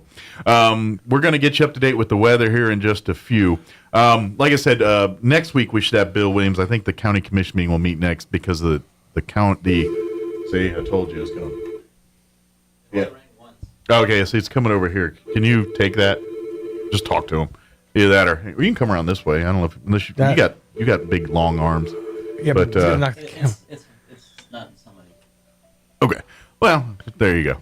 It is somebody. It is somebody. The robots are answering the phones, but yeah. So what we're gonna do is, like I said, we have an interview we had with Sally Marcus, who is the executive director for the New Mexico Activities Association, talking more about this 2-strike rule and things like that. So we're going to play that interview for you here in just a bit. Yep. Later on, we'll get you up to date with the news of the local variety, along with probably someone complaining, and Wall Street business update and all that good stuff. Okay, so thank you. That's what we're going to go with. So I think it's Martha again. Complaining. Oh, she doesn't like me. Martha. She has a name-o. Poor lady. I'm laughing too much and talking about myself. All that doing. Poor lady. She's getting all mad at me again. All right. It is 21 minutes after 8 o'clock. Let's go ahead and get you up to date on the weather. I'm meteorologist Steve Hamilton with your Pecos Valley weather. We have high pressure settling into the southern Rockies, and we'll get generally fair weather today. Mostly sunny for Carlsbad and Artesia with highs around 50. Roswell starts off cloudy today, but we get sunshine back in the afternoon and our high about 60. Fair and around 30 for the overnight hours. Some clouds on Saturday and our high in the low 60s. Sunday, a mix of sunshine and clouds and about 70. That's your latest forecast. I'm meteorologist Steve Hamilton. Thank you, Steve. Currently 20 degrees here in Roswell. Humidity is at 65%. Winds are calm at the moment. We are looking at increasing clouds today, but a little warmer. Highs near 50. Winds will be out of the west 5 to 10 miles per hour. For tonight, mostly cloudy with an overnight low of 27 degrees. Winds will be out of the south 5 to 10 miles per hour. Saturday, we're talking cloudy through mid-morning, but gradually clearing, sun coming out. Warmer, highs in the low 60s tomorrow, 63 for a high with southeast winds 5 to 15 miles per hour. Saturday night, increasing clouds with an overnight low of 33 degrees, southwest winds 5 to 10 miles per hour. Sunday, even warmer, but a little breezy. Looking at highs in the upper 60s, near 70, 68 officially under mostly cloudy skies. Southwest winds 5 to 10 early, increase in 15 to 20 for Sunday afternoon. Cloudy Sunday night with an overnight low of 49, which that's pretty warm compared to, say, last night. Mostly cloudy for President's Day on Monday with a high of 73. They do say it will be breezy. And then we'll be floating in the low 70s Tuesday and upper 60s Wednesday, Thursday. They do say maybe like a 20% chance of rain Tuesday night into Wednesday. Winds will be breezy to windy later in the week, also next week. So we'll see how all that shapes up. All right, it is 23 minutes after 8 o'clock. We're going to take a commercial break. And then, like I said, we're going to play our interview we had with the executive director for the New Mexico Activities Association, Sally Marcus, and we talk about this two-strike rule and just talk about what to expect, what they're cracking down on as they want to make sure that all these sporting events are a fun environment for everyone that wants to be involved. So we're going to play that interview next. Don't go away. Jennifer here from Trustmark Roofing, and I know you've heard me say that you can trust Trustmark, but I want you to know what that looks like in real life. A few years ago, we installed a beautiful new roof for an older woman who was recently widowed. She was an artist and colors were really important to her. So when she said she didn't like the color of a brand new roof, we took that seriously. She had picked the color and signed off on it, but I just kept thinking, if she's going to walk into her house every day and be disappointed, then we're just going to redo it. So we did. We ripped that beautiful new roof off and replaced it with a slightly different color, and she was thrilled. Yes, it cost us quite a bit of money to make her happy, but I want you to know you can trust Trustmark to make it exactly right every time. If you have any roofing needs, call us at 575-755-ROOF or find us online at trustmarkroofpros.com. Trustmark Roofing, we put people first. Martine's Capital Cafe in Roswell offers authentic and highly rated New Mexico food. Explore their amazing menu featuring huevos rancheros or asado with eggs or their green chili stew. And you can't forget their award-winning green chili cheeseburger, all made from scratch using their finest and freshest ingredients. Open for carryout with curbside delivery or limited dine-in. Just call ahead 624-2111. Martine's Capital Cafe, always pleasing the most refined palate. Open Monday through Saturday from 6 a.m. to 8:30 p.m. at 110 West 4th in Roswell. An artist by the name of Trisha Robinson created a painting titled The Four that depicts 4 women in the lineage of Jesus. They are Tamar, Rahab, Ruth, and Bathsheba. Tamar deceived to get what she wanted. Rahab was a prostitute. Ruth was a foreigner and a widow. Bathsheba was an adulteress. Yet they're all in the line of Jesus. In the painting, the women are depicted with crowns on their heads. They're in the royal line of the King of Kings. Do you ever think that you're too broken, too weak, too sinful to be used to do the work of the Lord? God uses imperfect, broken people to change the world. That is what is amazing about the story of the Bible. The so-called heroes of the faith were usually a mess, but God took those messes and used them for His glory. He can do the same with you. This Sunday, we will learn about another very imperfect man whom God called to do great things. Come learn the story of Gideon and how his life changed when God used Gideon's weaknesses to exhibit His strength and His power. Join us at the Country Club Road Church of Christ for worship at 10 a.m. on Sunday, located on the corner of Country Club and Washington in Roswell. If you're missing a tooth or several teeth, a dental implant may be the ultimate solution. Implants look and feel so much like real teeth that you probably forget you have an implant. Maupin & Brown Dentistry is one of New Mexico's most experienced implant providers, with literally thousands of implant patients who are absolutely delighted with the results. Call Maupin & Brown today for an evaluation. You'll be surprised how affordable implants can be. Maupin & Brown, your choice for experienced, state-of-the-art dentistry. Wakefield Oil Express has the highest quality service in Roswell with a 17-point full-service oil change that includes a full wash and vacuum at their car wash. You won't find a better deal. They also offer full synthetic oil changes, fuel and cabin filter replacements, and will even check your battery. Their tunnel wash isn't afraid of dirty vehicles. They have the best value wash in town with free vacuums. They even offer wash passes that can be used for multiple vehicles. Next time you need your oil changed, go to the fast and efficient Wakefield Oil Express and let them earn your business. 3204 North Main, Roswell. Pecans are a big deal here in Chaves County. We have some of the biggest orchards in the country, and lots of us have pecan trees in our yards. Hi, this is Jim Gill from Roswell Seed Company. Whether you have one pecan tree or 1,000 of them, this time of year, every pecan tree needs fertilizer. So come see us at Roswell Seed Company, and we'll get you fixed up with the right fertilizer for your pecan trees, so that next year, your nuts will be big and beautiful. And that's all I'm going to say about that. The Calico Cow is moving to a new home. Coming Monday, February 20th, visit the Calico Cow at their new home, 200 East College behind Farley's in Roswell. Lots of exciting changes at the new Calico Cow. New LED lighting, an amazing large classroom, plus more space, which means lots of new items and an even bigger selection of fabrics. Come see it for yourself, beginning February 20th. Want to know how? Come see the cow. The Calico Cow's new home at 200 East College in Roswell. Double Up Days are back at Roswell Honda, and that means double your tax refund up to $2,000 right now. $1,000 gets you $2,000, $1,500 gets you $3,000, and $2,000, well, that gets you $4,000 towards your next vehicle at Roswell Honda, and that's on every make and model across the lot. Bring in your tax refund and let Roswell Honda double your refund up to $2,000. Now's the time to make your dollars go even further, and it all starts right here. Double Up Days are back at Roswell Honda, 2177 West 2nd. A Greek-Canadian man invented the Hawaiian pizza. His name was Tex Colorado, and he was from Detroit. Here's Mike Winters. And welcome back to the morning show. And joining us on the phone this morning, she's the executive director for the New Mexico Activities Association. Sally Marcus spending a few minutes here this morning with us. First off, thank you for spending some time with us. Good morning. Sure. Good morning.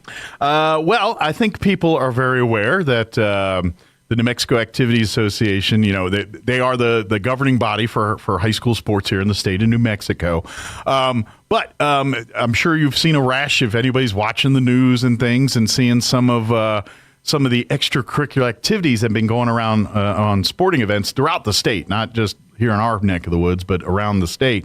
And you guys are now putting some stuff into place to address it. I know we talked about it on the morning show here Thursday, but you guys decided yesterday to implement a 2-strike rule, which basically we're putting people on notice as you got to behave at these games, and if you don't, there will be repercussions for that. It kind of explain a little bit about what this means and just kind of how it all came to be. Yeah, and I want to go back a little bit. New Mexico Activities Association is a member-led organization, so any bylaw that gets passed, such as this 2-strike law, comes from the member schools. Okay. So it has to go through a process where it's voted on by the commission. It's not just one person saying, we're deciding to do this. Correct. So, it's voted on by the commission or athletic directors, then it goes to our board of directors, and then it goes back out to our member schools for a vote. So I just wanted to, preface that Sally Marcus isn't sitting here, this is what we're going to do. We go through a process. Sure. And we are still in that process with this 2-strike rule. But what we have seen in this school year, and it started really after COVID, we have really seen an uptick in and I don't even want to call it unsporting, we're seeing bad behavior going on. And whether it's in a game or it's in the stands, and it's mostly in the stands that we see it. The kids are doing a decent job. Mm-hmm. It's in the stands that we have to just really watch what we are doing, in these games, Absolutely. In these events, and our emotions get the best of us. And I look at it as we have passionate fans. Mm-hmm. And where is that line where the passion to support our team versus really acting out and having bad behavior? So the state of Oklahoma adopted this bylaw, and Louisiana and Washington have already now adopted, and other state associations are on doing the same thing we are.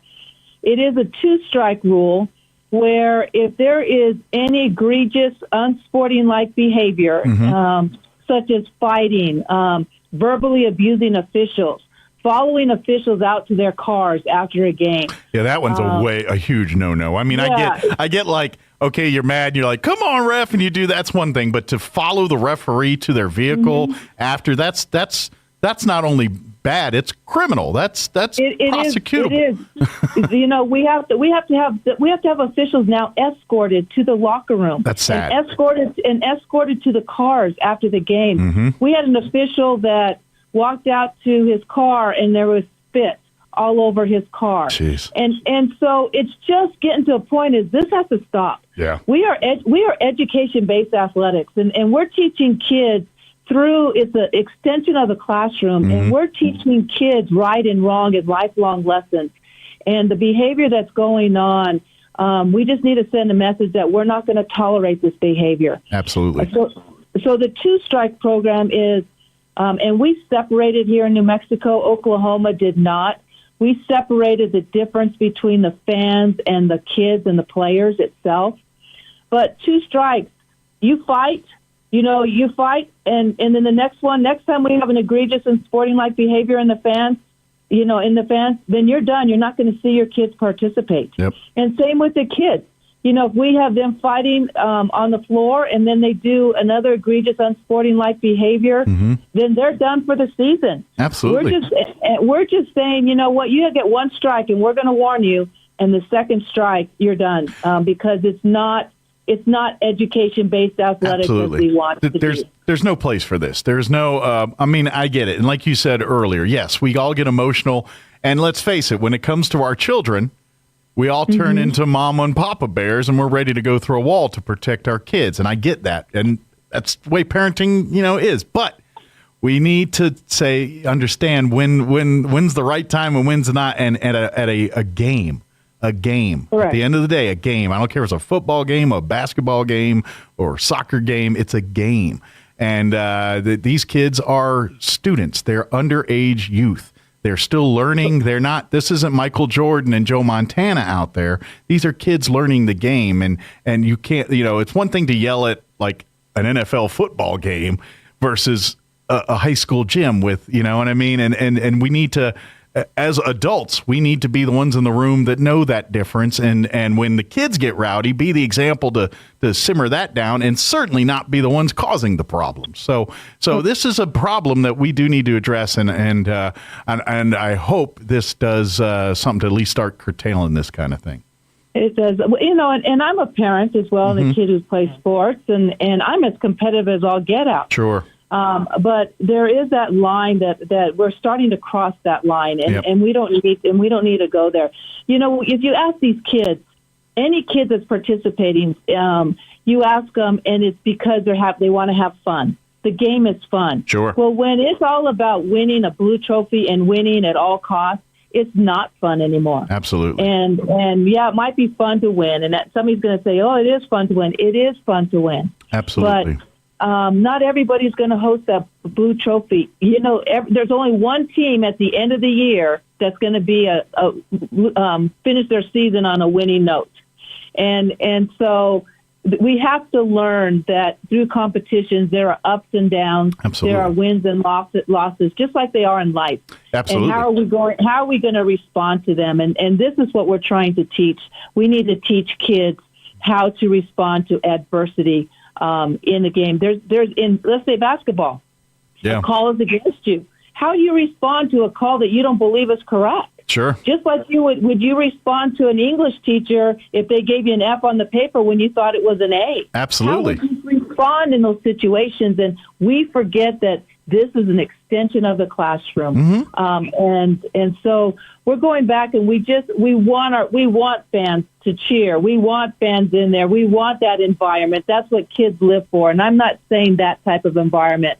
But when it goes over the line, we have to say enough is enough. We need to stop this bad behavior. Yeah, we got to stop the hate spreading and all that. And we want and like you said, yes, this is an extension of the classroom, but it also is a place for families.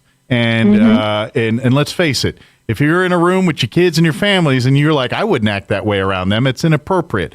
You should use that same modicum while you're in the gym, because or the football field or wherever you're at. It's the same thing. So that's what we're trying. And like you said, be the example for your kids. Be the, and that's where it makes it tricky. These kids are talking to their coaches and everyone's saying be disciplined, and they're doing it. But then they see their mom and dad up in the stands doing what they're doing. That sends a bad mixed message. So we need to be adults about this. And the kids are doing a really good job this year. In the sport of basketball, and I have that data, in the sport of basketball, with the kids, we've had less ejections, less discipline problems within the game this year than we did last year. Good. So the kids are doing a great job. And I know sometimes they get out of hand, and we have to, that's going to happen. But overall, statewide, we're seeing a good job that the kids are doing. But the fans, we're really struggling with some acts that are going on that are just crossing the line. Well, now, like you said, we're still finalizing all this, and assuming everything goes as planned, this will make it official for the next school sports season.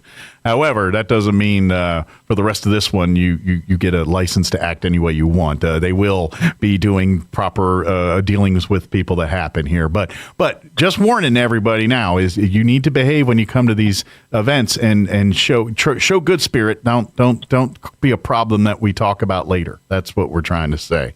And then that is correct. Let me add to that. Yes, ma'am. We had a situation occur just last week, and within that, some of the sanctions that were posed on the situation, you have one strike and another strike, and you're done for the rest of the year. Yeah. And so it did occur last week, even though it hasn't passed. We are looking at this.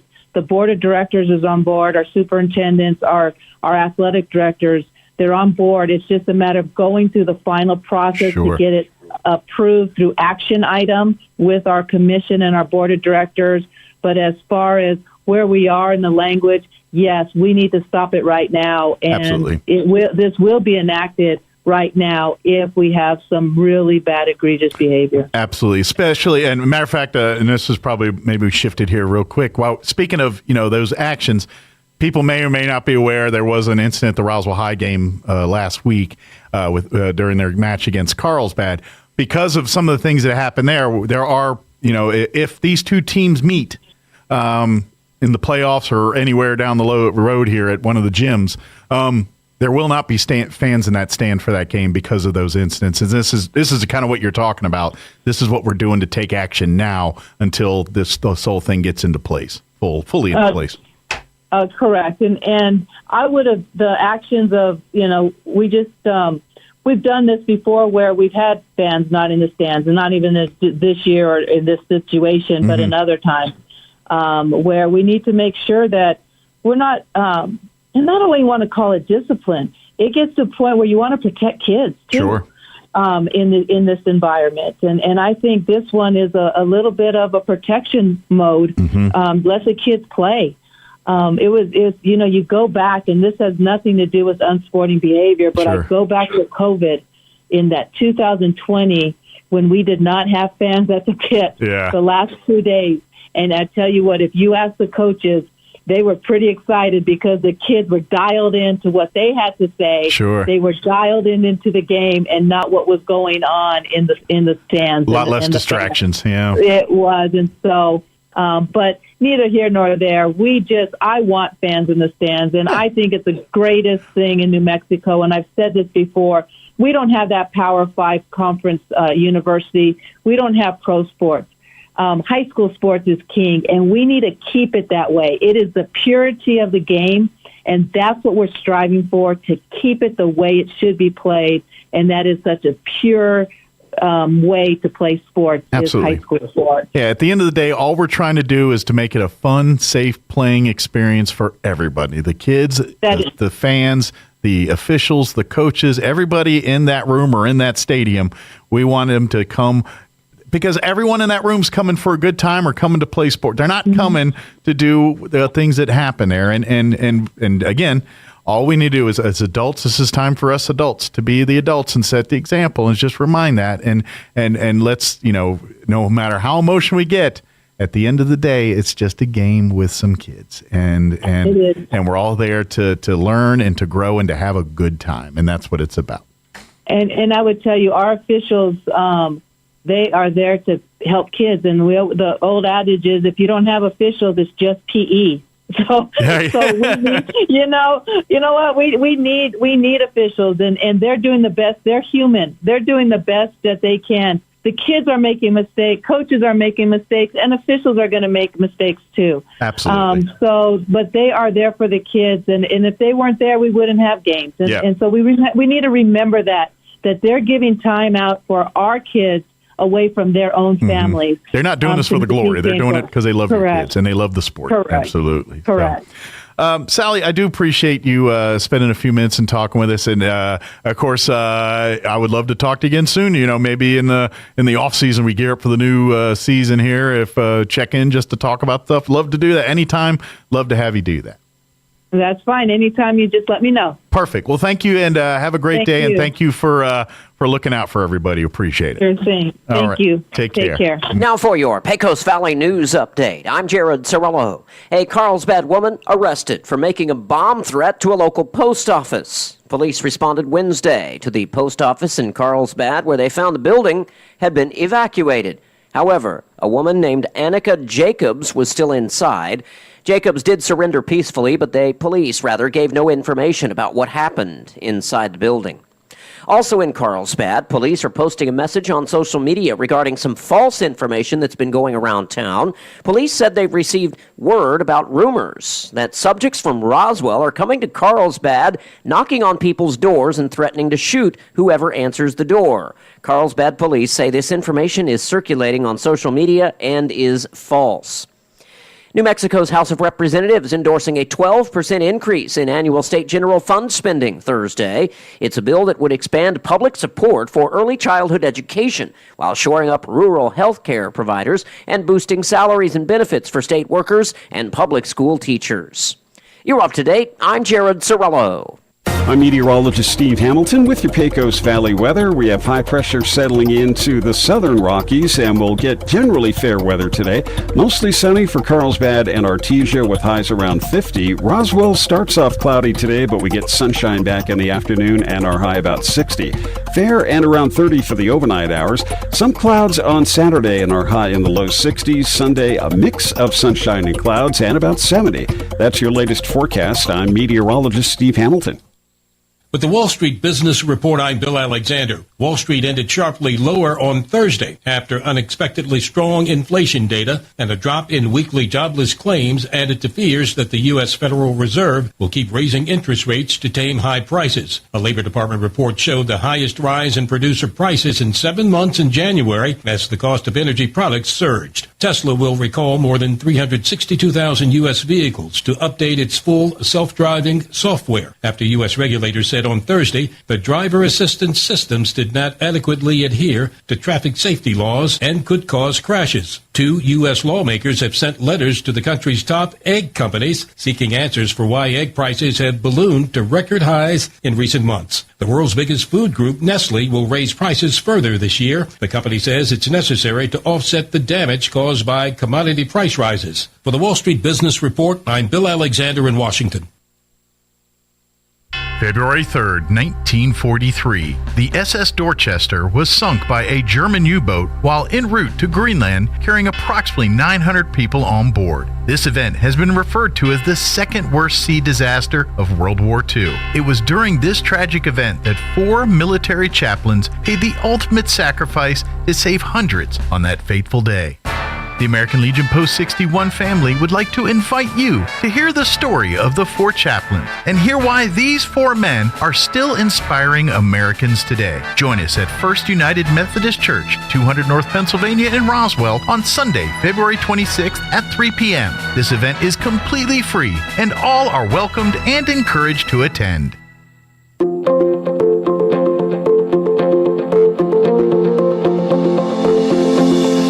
I read a quote once that said, when you blame others, you give up your power to change. Hi, this is Pastor Troy and Julie Smotherman for The Joy of Marriage. We all want to play the victim at times. It even feels good to feel sorry for ourselves. But that puts a lid on our life. It stunts our growth, it damages our marriages, and if you have children, it can even hurt them. It can seem like a daunting task to take responsibility for our actions. But the Bible says in Philippians 4:13, we can do everything through Christ who gives us strength.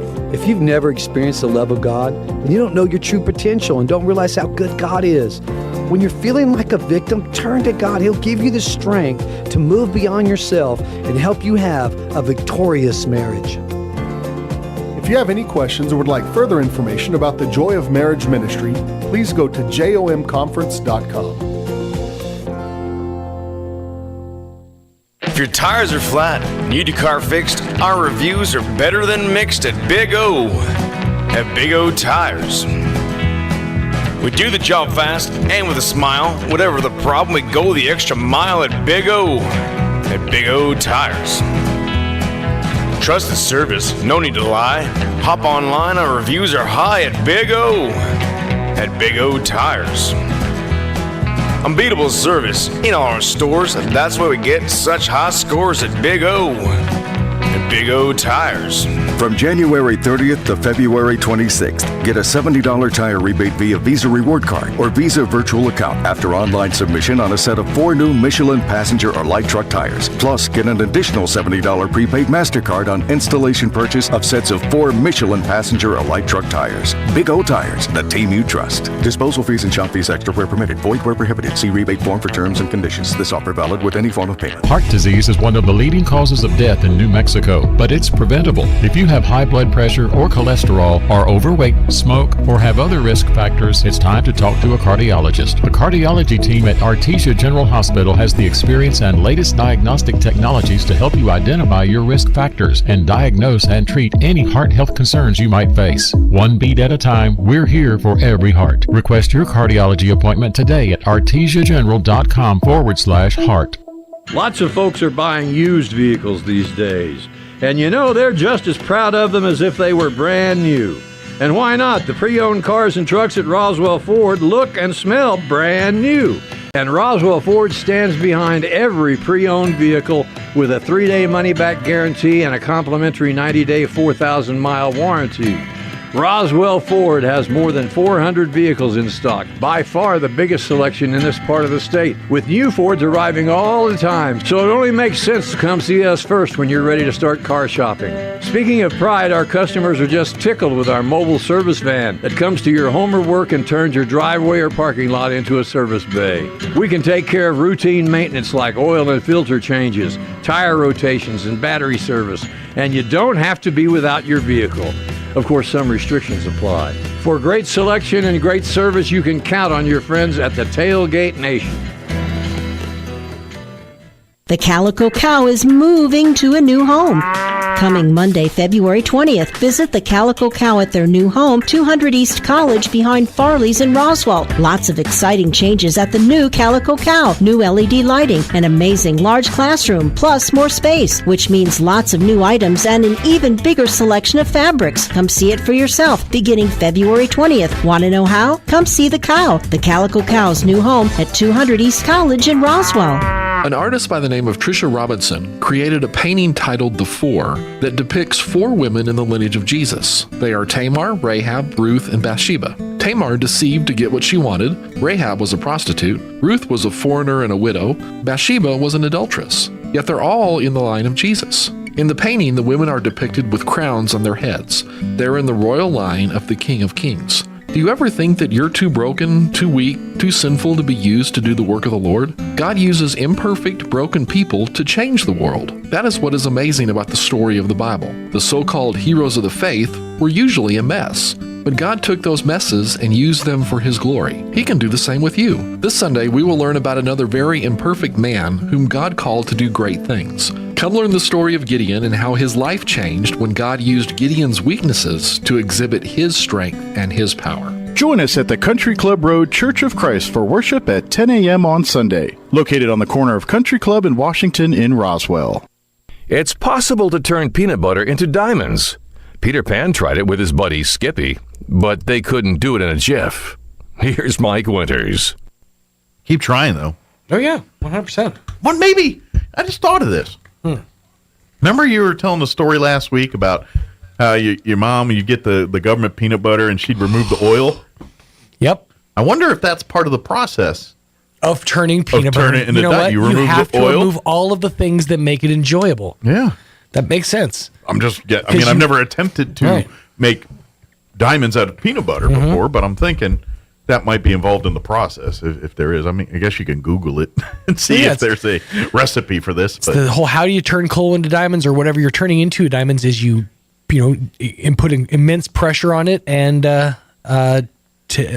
insane amount of time.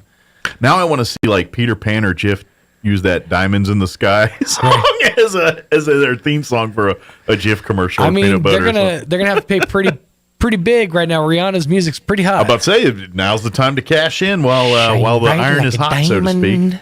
Yeah, everyone now knows who Rihanna is. Compared, people like me that right. Watch the Super Bowl. I mean, she's very big, but people in their 60s and stuff probably like, Rihanna, who? What? I've heard of her. I couldn't name a song. Or I see her on Entertainment Tonight all the time. But But anyway, peanut butter diamonds. Peanut butter diamonds. Stay tuned next hour. We're going to have Tracy Fry from the Roswell Public Library join us, give us an update on events happening in and around the library over the next month or so. They always got a bunch of stuff. They usually, I believe, we had Drew and Tamara on from the Extension office, and they had yesterday, I believe, they had their 4-H event, and then Saturday they're doing the gardening event at the library. Okay, where Drew's going to be doing the basically for kids, but we were talking about it. Like if you're a parent with a brown thumb, maybe you should come too, and you can do it together as kids. Right, pull your thumb out of your butt and come learn how to garden. If it's brown that way, then I don't know if this will green help thumb, you. I think is what you're going for, right? But when you can't grow anything, your thumb isn't green. It's a brown thumb. It's just at that point, it's just the thumb color. I just have a thumb colored thumb. If I have a brown thumb, that's from some other things entirely. I'm going with if you can't grow stuff, you have a brown thumb. All right, fair enough. You can't grow stuff, you have a green thumb. Basically, what we're just saying is pull your thumbs out of your butts and come down and learn how to garden, all right? If you want a green thumb, come to the event on Saturday. But I'm sure Tracy will tell us more about that and all the other events next hour here. So. Indeed. And, of course, you can go back and listen to Drew and Tamara right now, ksvptv.com, and you can listen. You don't have to wait till next hour. It's all right there. I would even argue that if you have a brown thumb, that you're good with working in the dirt. So maybe, or you're a sod colored thumb? Would that be sod thumb? Green side up. It's an old joke. I don't even know if you're allowed to tell it anymore. Probably not. I'm sure it's going to offend somebody. I don't remember all the proclivities of the joke, but I'm sure it'll offend somebody. If you don't remember all the parts of it, chances are you probably can't tell. Probably. All I remember is the end of the joke is green side up. They're putting the sod on wrong. That's the point of the joke. It's real big in the Undertaker's community. That's right. Morticians love it. Well, if you roll sod, it's a hootenanny. But if you don't know anything about sod, then you're kind of deer in headlights on this. That's true. That is true. Anyway. So, you know what I'm kind of curious about? The more I keep, and I can't remember the name of the movie now, something Fortress. I've seen the commercial twice now. Yesterday with Jason Statham. Yeah, and it's got like every. Is it Operation Fortress? Every actor that was a big name 10 years ago. Hugh Grant's in it. Josh Hartnett. Also, it's a green thumb. That's. I know it's a green thumb, but I always say when you are bad with it, you have a brown thumb. Operation Fortune, Ruse de Guerre. Yeah, it's a kind of a laundry list of celebrities that were A-list actors a while ago, but maybe not so much now. I will tell you, it's got a 65% on Rotten Tomatoes and a 6.7 on IMDb. But 90% said they like this movie. So on Rotten Tomatoes, what's the review score versus the fan score? Do they even have a fan score Rotten yet? Tomatoes may not be out yet.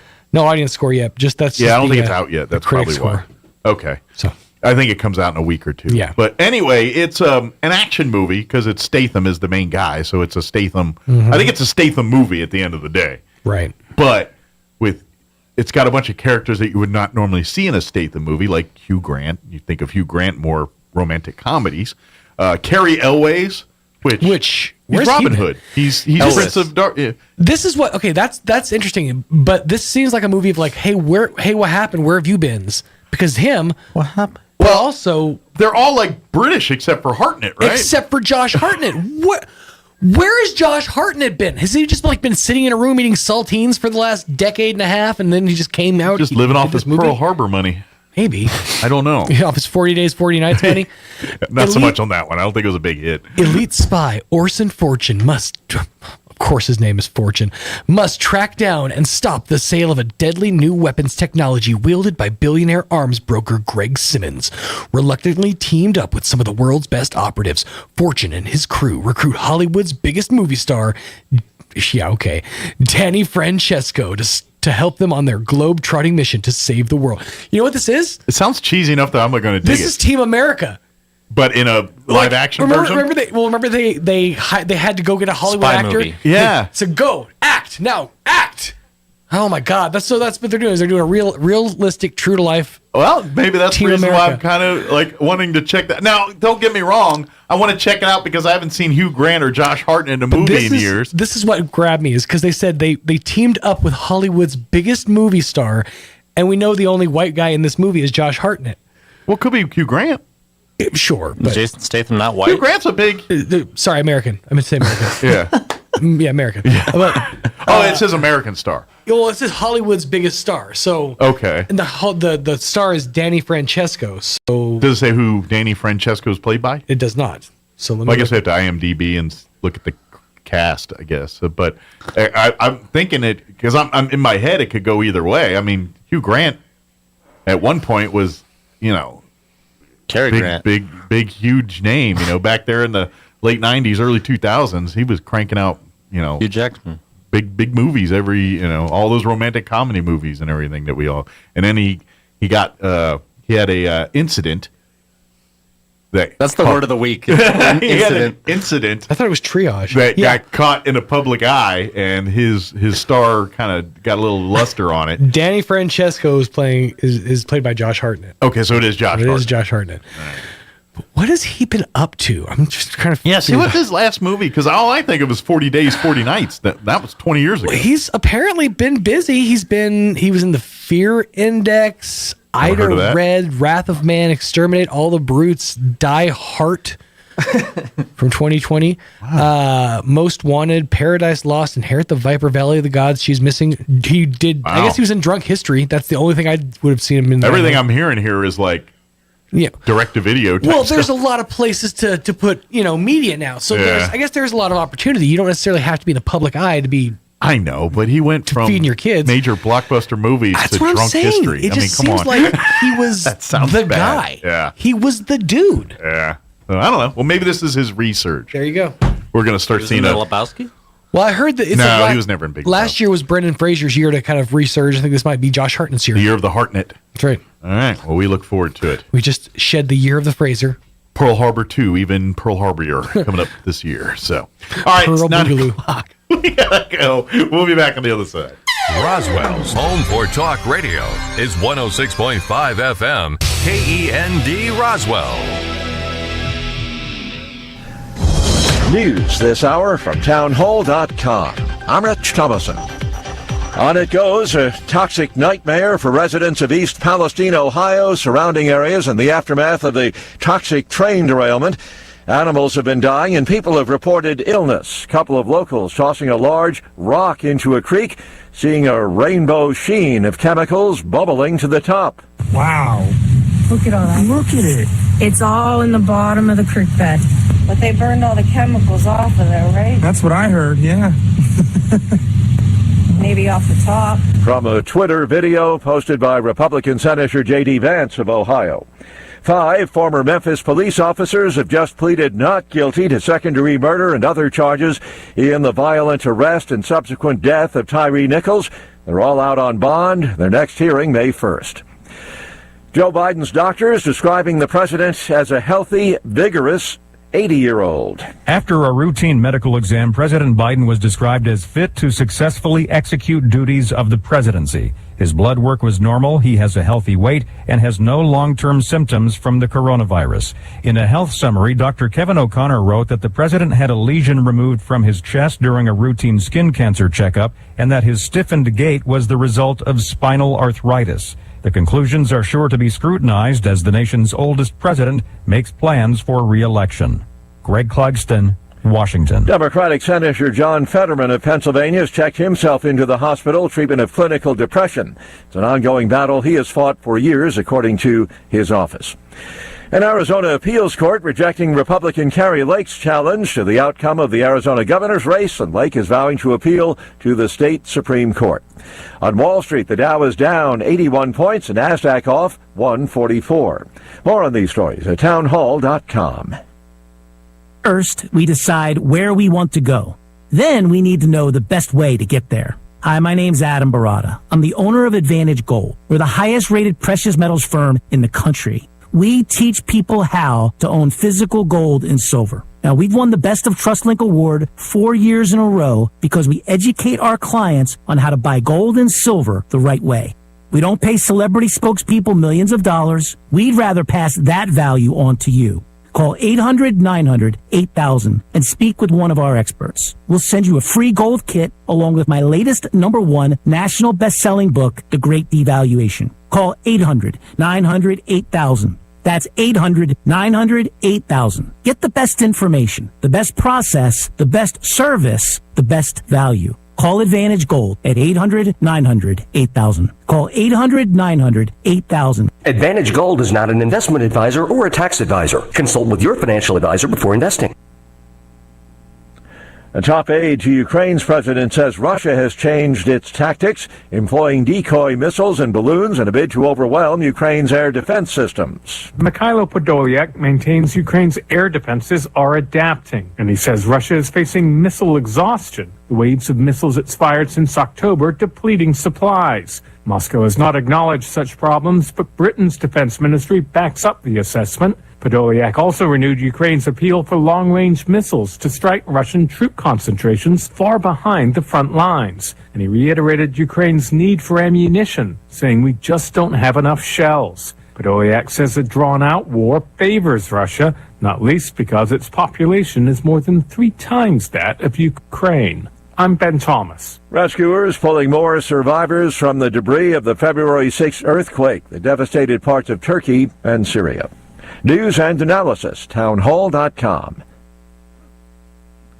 Some cracks appear in the foundation of Afghanistan's government. A rare public show of division within the ranks of the Taliban emerged in recent days when Interior Minister Sirajuddin Haqqani gave a speech seen as implicit criticism of the movement's reclusive supreme leader. The Taliban leadership has been opaque since their takeover of the country in August 2021, with almost no indication of how decisions are made. In recent months, the group's supreme leader Hibatullah Akhundzada has appeared to take a stronger hand in directing policy. In particular, it was on his orders that the Taliban government banned women and girls from universities and schools after the 6th grade. Those bans raised a fierce international uproar. Keith Peters reporting. The special grand jury that investigated then-President Trump's objections to his Georgia election loss, voicing concern that one or more witnesses called to testify may have lied under oath. More on these stories. Townhall.com.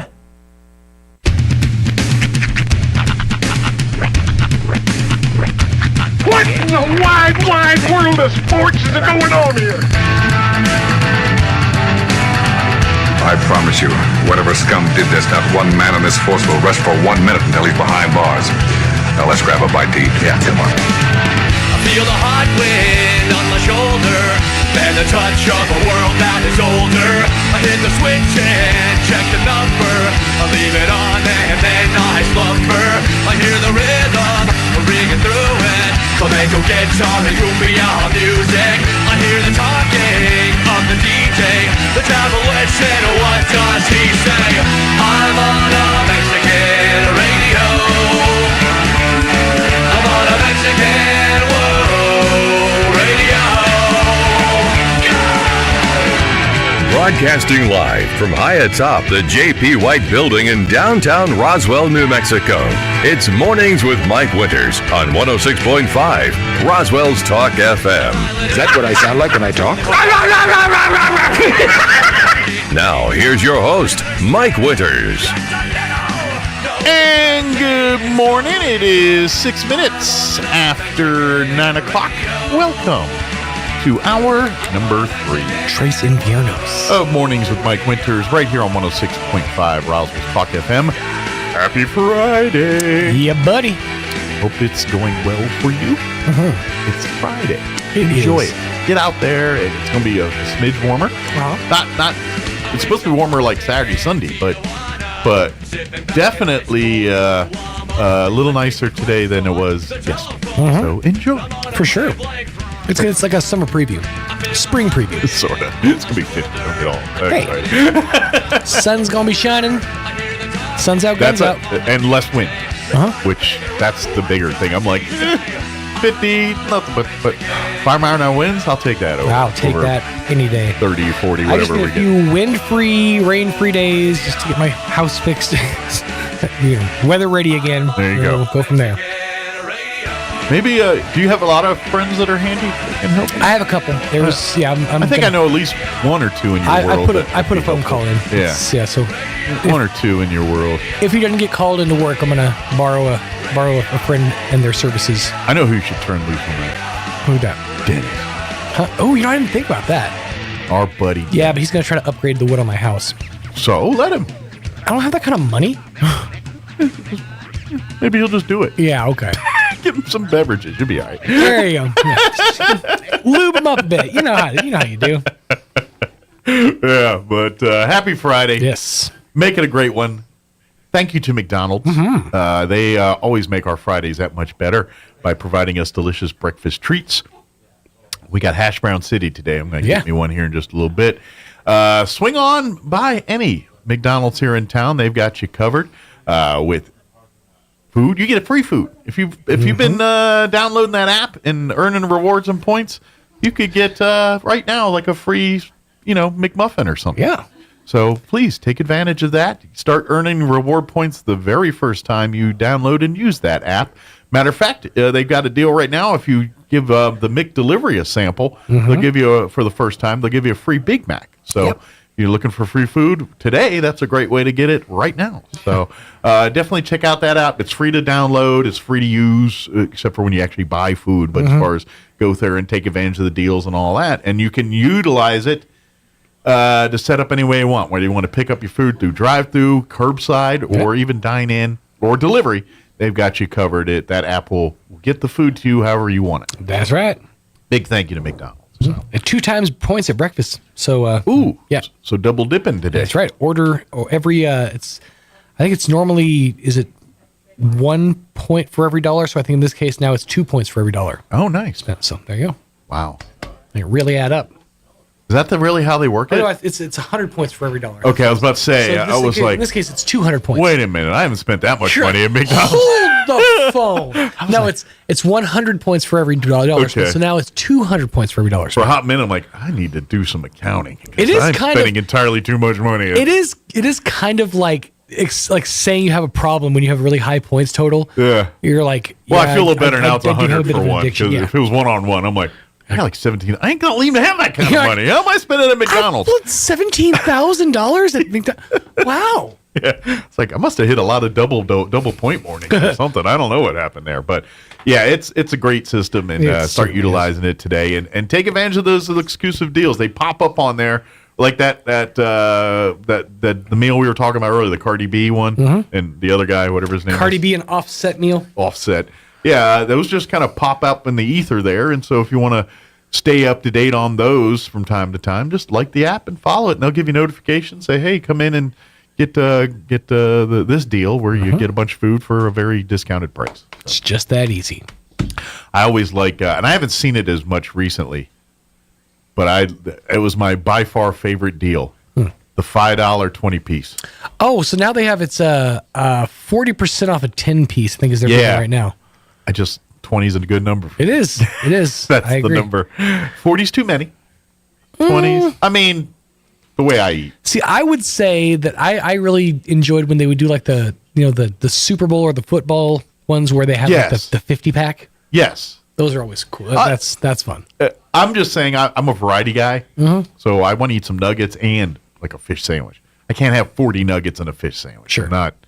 I mean, I maybe could do it, but I'm a man that is already doctors mad at me. If I do stuff like that, they're really going to be mad at me. So no, don't do that. We were years sat on a challenge that I'm still down for that if we never ever do it. Completed that COVID got in the way of. Yeah, I'm still down for a nugget eat off because I think pound for pound I could do it. I'm a dedicated nugget eater. See, I'm not as the appetite that I used to have. Isn't there anymore. I can't throw down quite the same. I am absolutely the same on that, but I'm willing to give it a dance. I definitely don't get my money's worth at the buffet anymore. Right. I agree with that. I don't hit 3 trips, 4 trips, whatever. Yeah. You're lucky if I get a second trip out of it.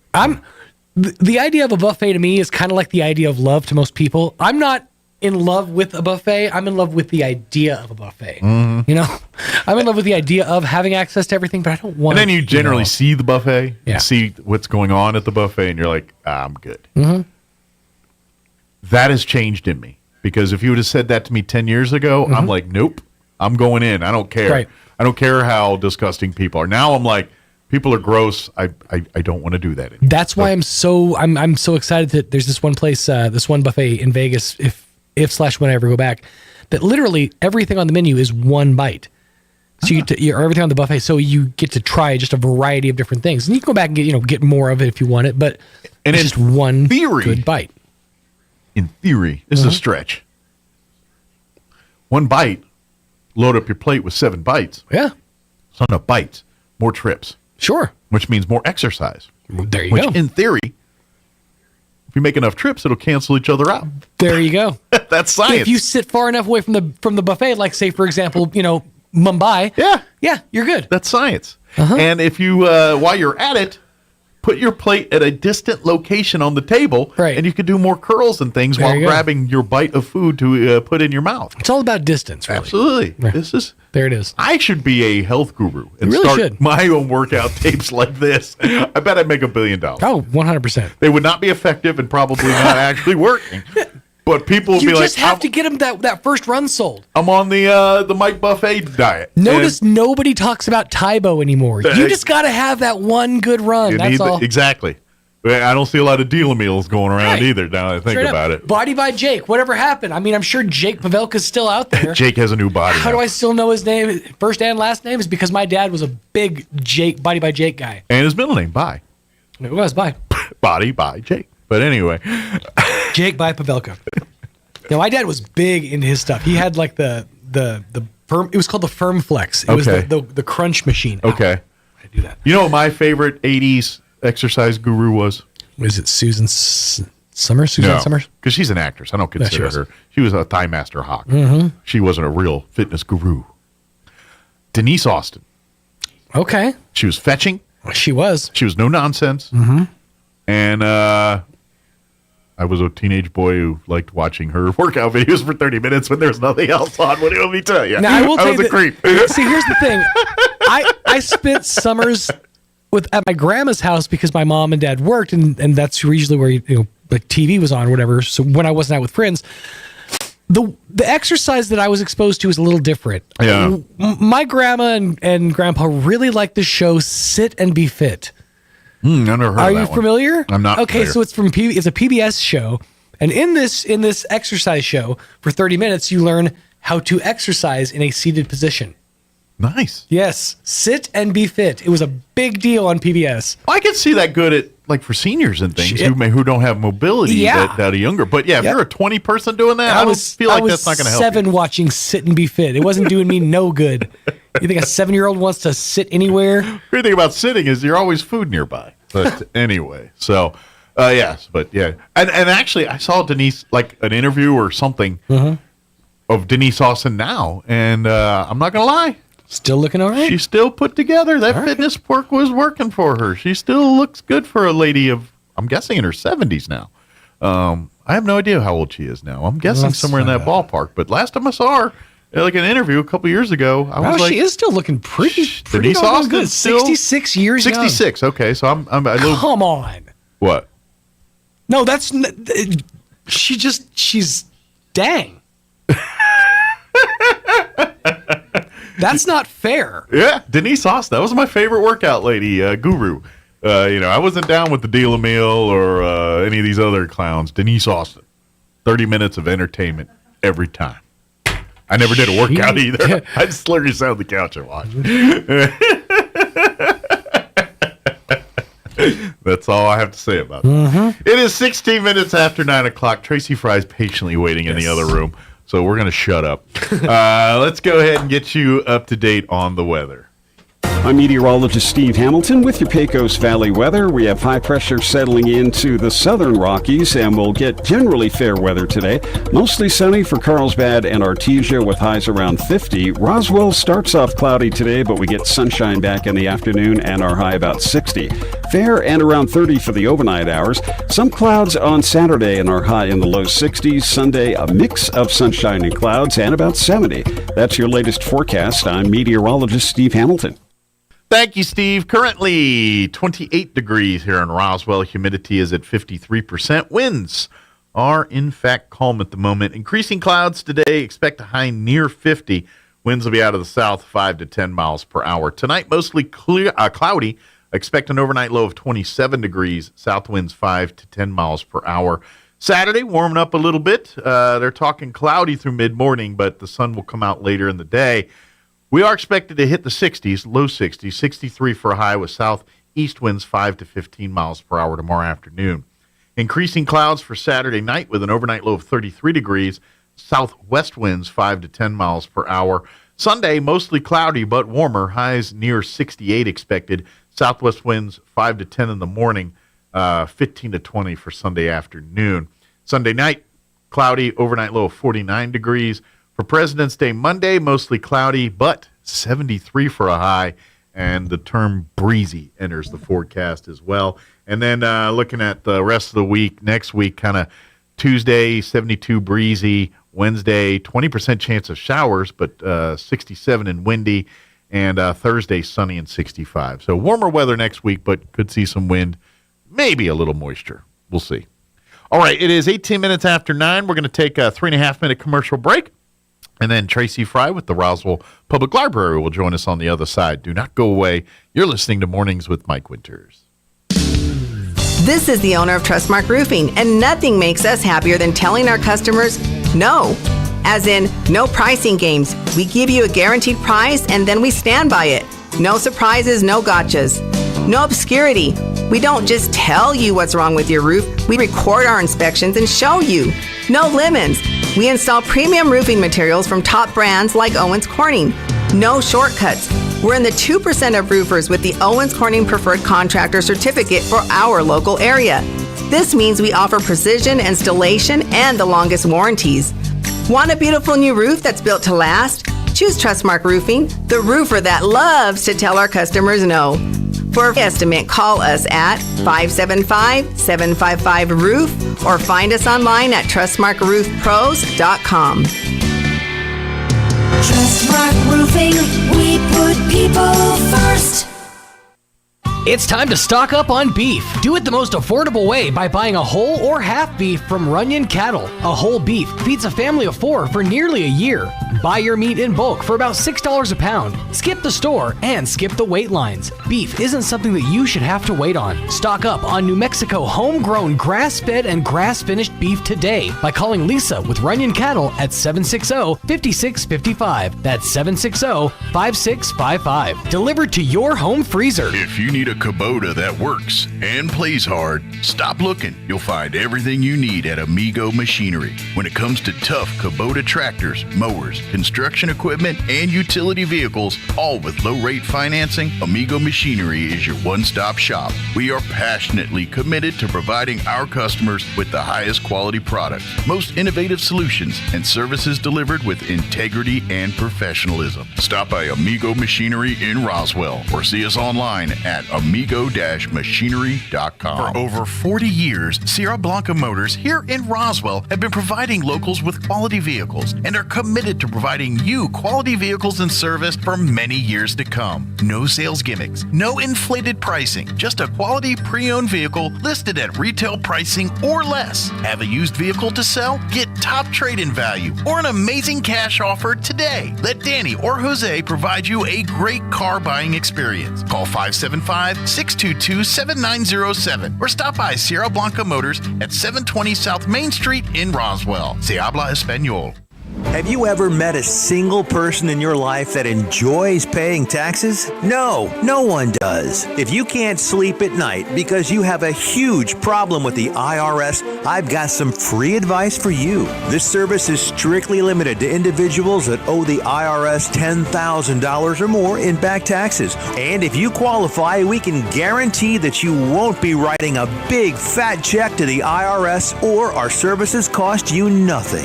The first 100 people that call today will get a free tax consultation worth $500. Stop worrying about your IRS problem. We can help you, we promise. Call the tax doctor right now. I mean right now to learn more. 800-817-2871. 800-817-2871. 800-817-2871. That's 800-817-2871. If you suffer from Pogonophobia, you would not want to attend a party with the following people: Kenny Rogers, Santa Claus, Willie Nelson, the cast of Duck Dynasty, and 2/3 of ZZ Top. Here's Mike Winters.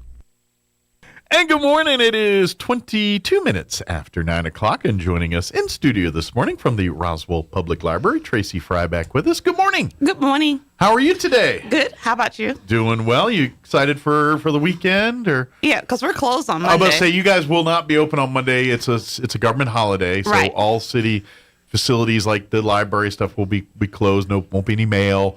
Your banks are probably all going to be closed on Monday and all that, but the library will not be open on Monday. So, if you do have to return books or something, do it before or after, or use the drive-through. Exactly. Yeah, the drop-off there. Mm-hmm. So. But anyway, so first things first, if you got plans to the library Monday, you're going to have to change them. Make them for Saturday or Sunday or Tuesday, and they'll be there. But that being said, there's a lot of stuff going on. I know we got events even this weekend that are happening, even though we're closed on Monday. So, hopefully you've got your calendar. If not, you can swing by the library today and pick one up for the month of March here and the rest of February, and get updated on what's going on at the library. So I guess I just let you let's start going down the list and see what we got going on. Well, tomorrow we have the gardening. Yes. So we're going to have actually the master gardeners come in, and they're going to be introducing your children to gardening. Yes, it's the Travis County Extension Office, and Drew Garnett with the Extension Office. Well, he's bringing the master gardeners,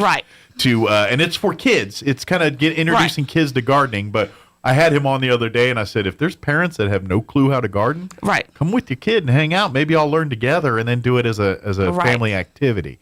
So just because it's kind of geared for kids, it's really geared for families and things like that. Right, it's more of a family event, correct. But that's tomorrow. Tomorrow at 10 a.m. 10 a.m. and it's completely free. Yes. Do they need to pre-sign up or just show up? Just show up. Okay, very good. So maybe get there a few minutes early.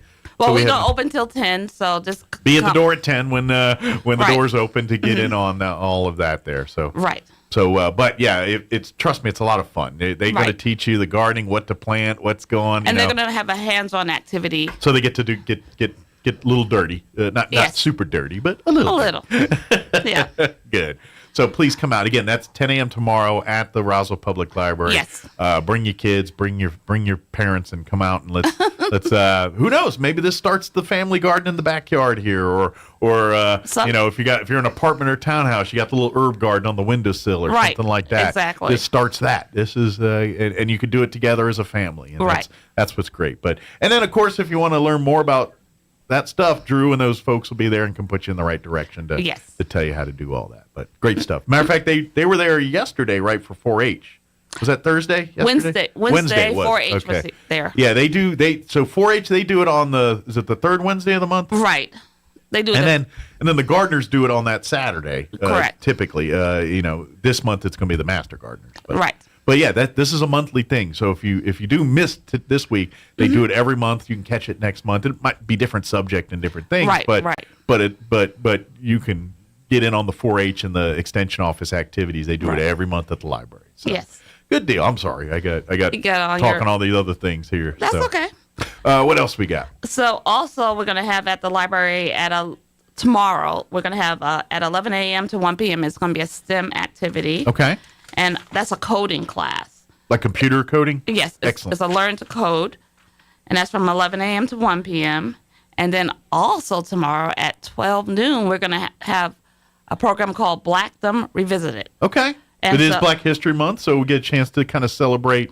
Now, is this going on the focus on some of the stuff in our area, or is it get a little bit bigger than that? It's just going to be our area. Cool, local. I love the history, because that's what this is the cool thing about the Blackdom movement is, I mean, we kind of all know about the national. Right.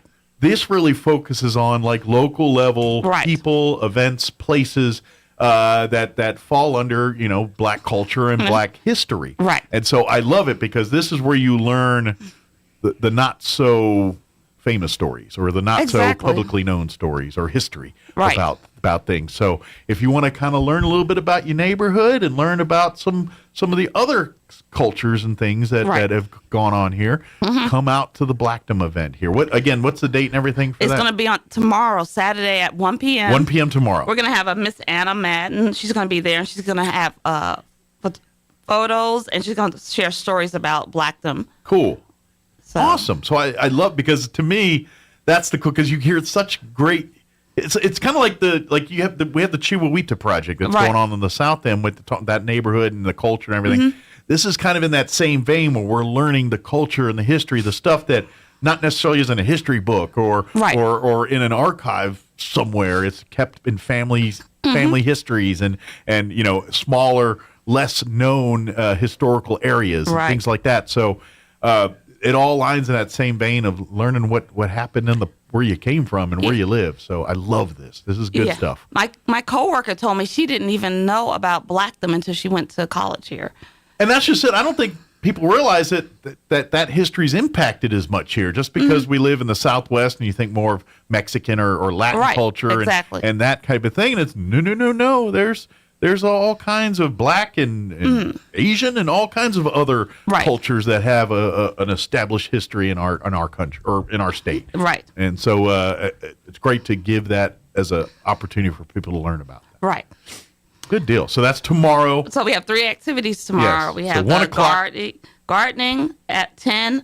We have the STEM activity at 11, and then we have Blackdom Revisited at 12 noon. Excellent. Again, all free. Yes. Just come on down. Don't need to pre-register or anything. Get there a couple minutes early, except for be there at 10 for the opening there. But be there a few minutes early, get you a good spot, and get settled in, and then we'll have some fun and have some education. So good deal. So if tomorrow's looking pretty bleak, now you got a bunch of stuff to do. Exactly. Very good. What's next on the list? Okay, so on Sunday the 19th from 3 to 4, we're going to have a Peace Corps presentation. Okay. So if you're ever thought about the Peace Corps and you want to know. So they're doing a little recruiting and saying, hey, or not recruiting per se, but educating and seeing if for some people that might be their future and say, if you want to serve and things, this might be an opopportunity. So it's an education. Right. We have a gentleman coming in, and he's going to just discuss his experience. His name, Schlesinger, that I just have here. Okay. I just have his last name. Mr. Schlesinger. Yes. And he's going to have photos, and he's going to talk about his experience. Okay. I'm curious, do you know much else, like where he served and things? Africa. He was in Africa. Okay. Yes. I was just curious where he served at. And because I imagine they're all over the world. Not we think Africa or we think there, but they're probably in Asia and Europe and South America and Australia and wherever they're needed. So. Yeah. Very cool. I love, and that's another fun thing about the library too that I think people don't realize is all the time you have guest speakers and lecturers that come in that share. One that's done it very often in the past, a man named Don Weld, who I serve with. We've had him on the radio a bunch of times. But a lot of times he'll take his trips to Egypt or Africa, and in the past he'll come and do a discussion at the library, talking a little bit about this. So this is kind of in that same vein, and I love these opportunities. So so come out, take advantage. Come hear what these folks have to say. Yes. Good deal. Sorry, what's next?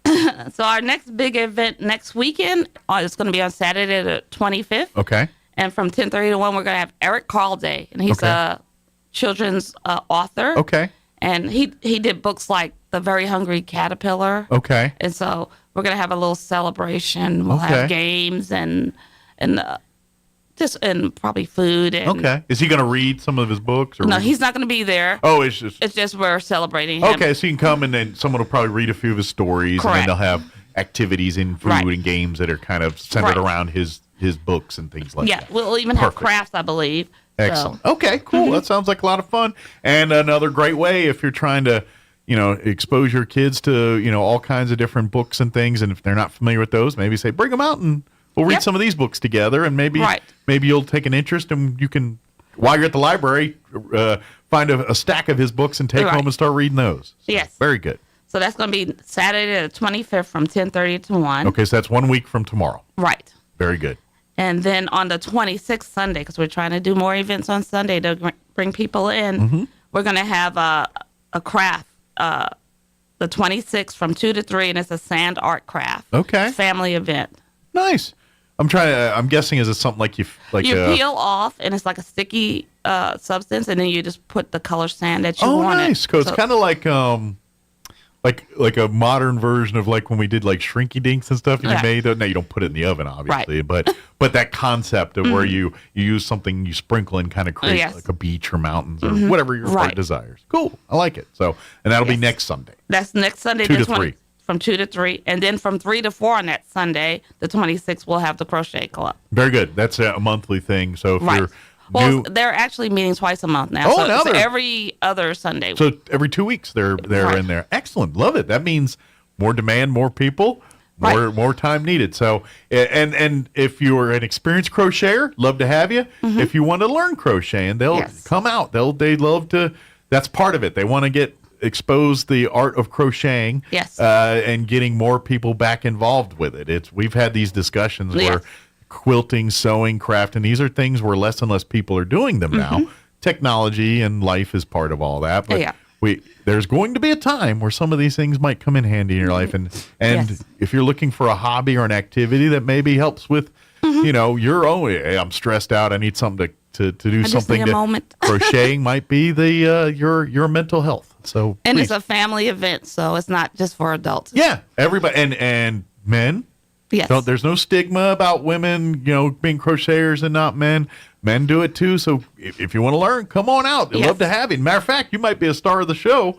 If a guy shows up saying I'm ready to crochet, to be like, maybe you're single. Maybe you might meet some people. Just saying.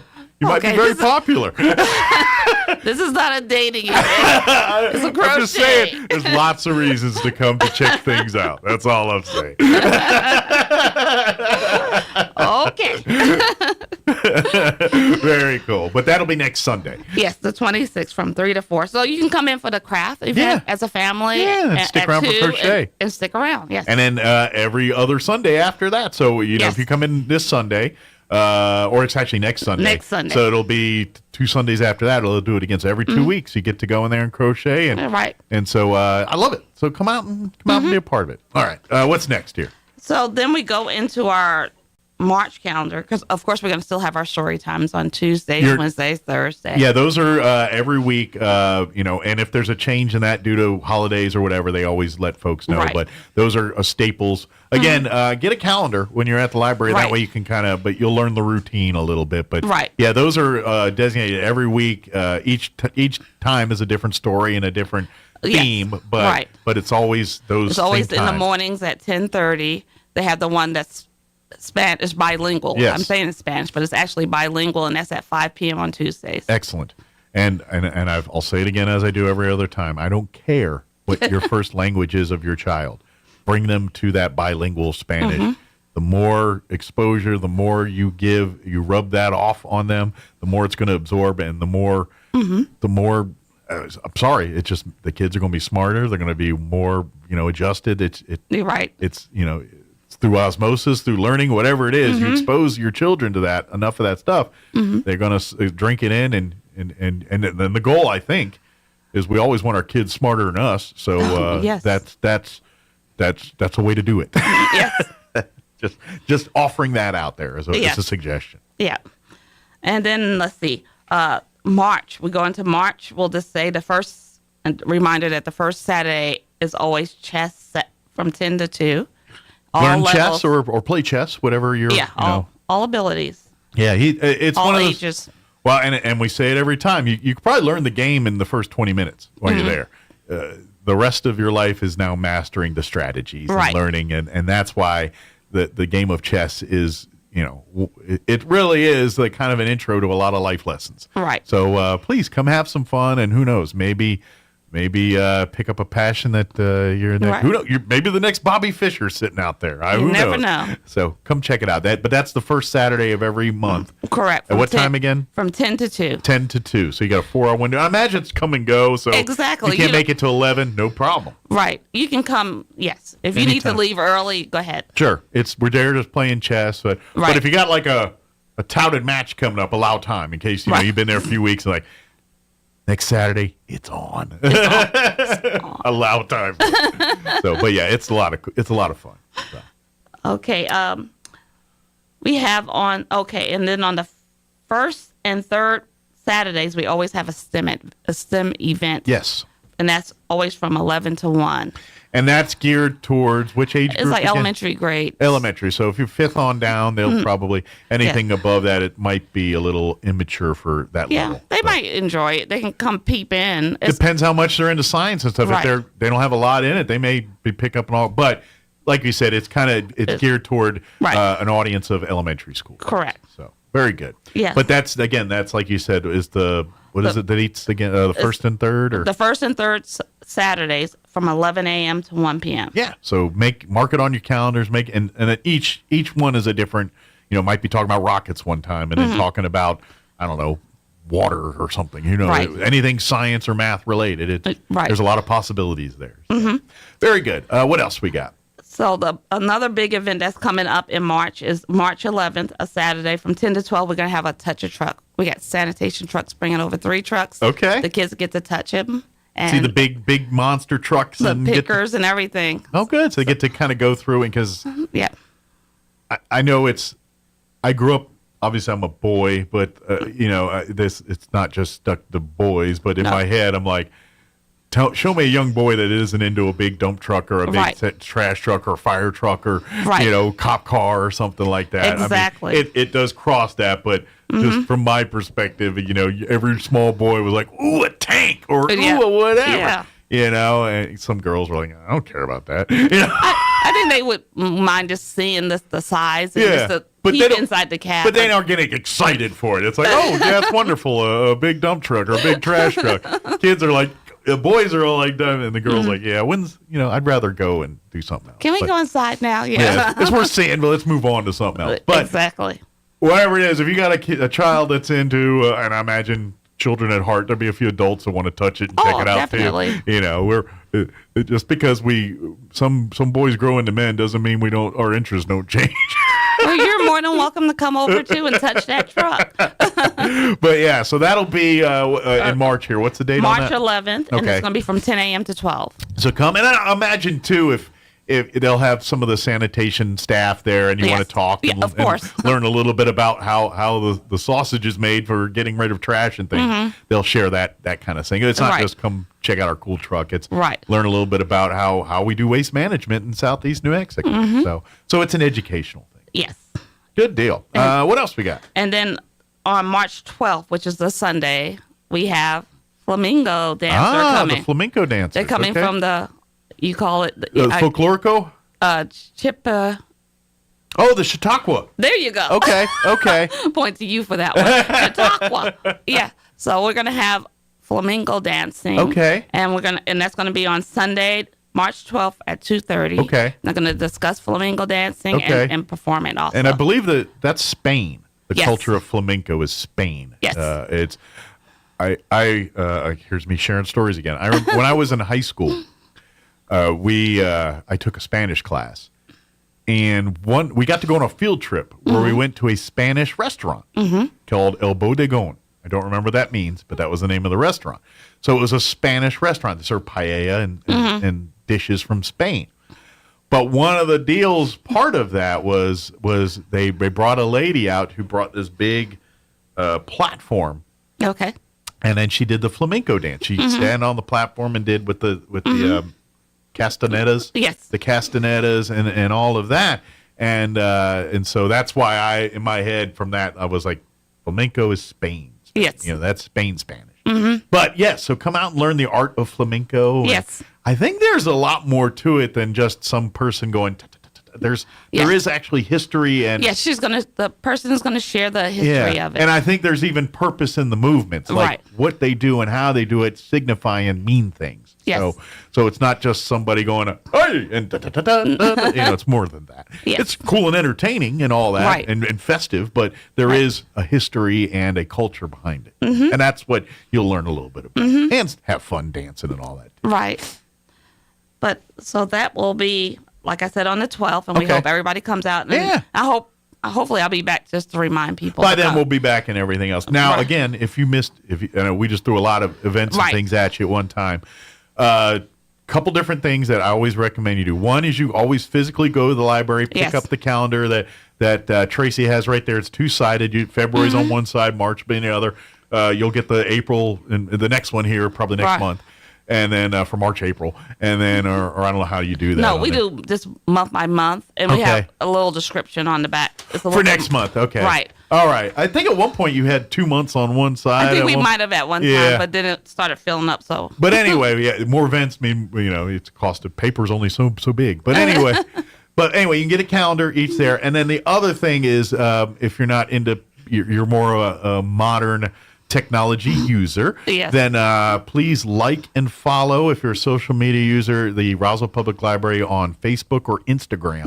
We're not keeping up with the Instagram, just but Facebook definitely now. Facebook. Okay, and so that way, whenever these events are coming, they always update that page saying, "Hey, don't forget this Saturday is our Master Growers event, or this Saturday," And so you can like them. You'll see them every time you get on your social media. Right. And of course, you can always call and ask about this stuff. Come down. They'll be happy. If you have more questions about the event, they'll be happy to do all that. And then, of course, just come, get your card, and check in and visit. The more you come and the more you utilize it, the more you learn about all the different events and things that are happening there. And I don't care who you are, how big your family is, or if it's just you, you're going to find something worth your while at the library here. Right. Of course, we're getting into tax season now, where all the tax forms and all that here. Yes, we have tax forms. So if you need to come pick those up. Yes. The library does have all of that, and if you need access to the computers to help file taxes, you can. They no problem. We'll get all that for you. Are you guys having any? Because I know usually sometime during the tax season, sometimes you guys have an expert come and help out. Is any of that on the horizon right now? Or? No, not right now. Okay, more to come if something happens. Right. But in the meantime, if you need help with documents or get filing all that, you can go to the library and they can get you all the information you need on that. And then another thing, spring break's right around the corner. Right. People are going to start traveling around again. As I mentioned, every time we get around holidays and things, the Roswell Public Library offers a free pass. The New Mexico Department of Tourism has offered, where there is about 15 different locations around the state. There are art museums to parks to things like that will allow up to 6 people to get in for free. Yes. That could be a huge savings depending on where you go. Right. Like, I know Lincoln's on there, and I think they charge on average about $15 a person for Lincoln, $10 to $15. I might be off a little, but it's somewhere in that ballpark. So just say it's $10. That's $60 you're saving right there. And I don't know about you, but I'd like to save $60. Yes. So anyway, but it's good at those locations. You check it out like a book, and it's a pass that's good for 7 days. You have it in your possession for 7 days. You can only check it out physically. You can't renew it. You can't. You have to turn it in 7 days. Right. And so, say you're going on a trip in 3 weeks. You probably, the day before you go on your trip, visit the library, I guarantee it's a first come first serve, but they have enough where I feel very confident you're not going to not have one available. Right. So and then you check it out, and then when you return from your trip, hopefully it's within 7 days, you can bring it back. Now, if your trip's longer than that, I don't know if you need to make arrangements or anything. Well, I think if you just let us know. You talk and say, hey, I'm not going to be back in town until 10 days later. Right. You know, we're at a point where there's not a demand enough. Right. Where there's not someone waiting, so they could probably work with you on that. But, but it's not yours to keep. You do have to bring it back. Right. And it's only for 7 days, so someone else can use it. But right. And if you want to know all the locations, you can go and they'll show you the sheet that it tells about every single.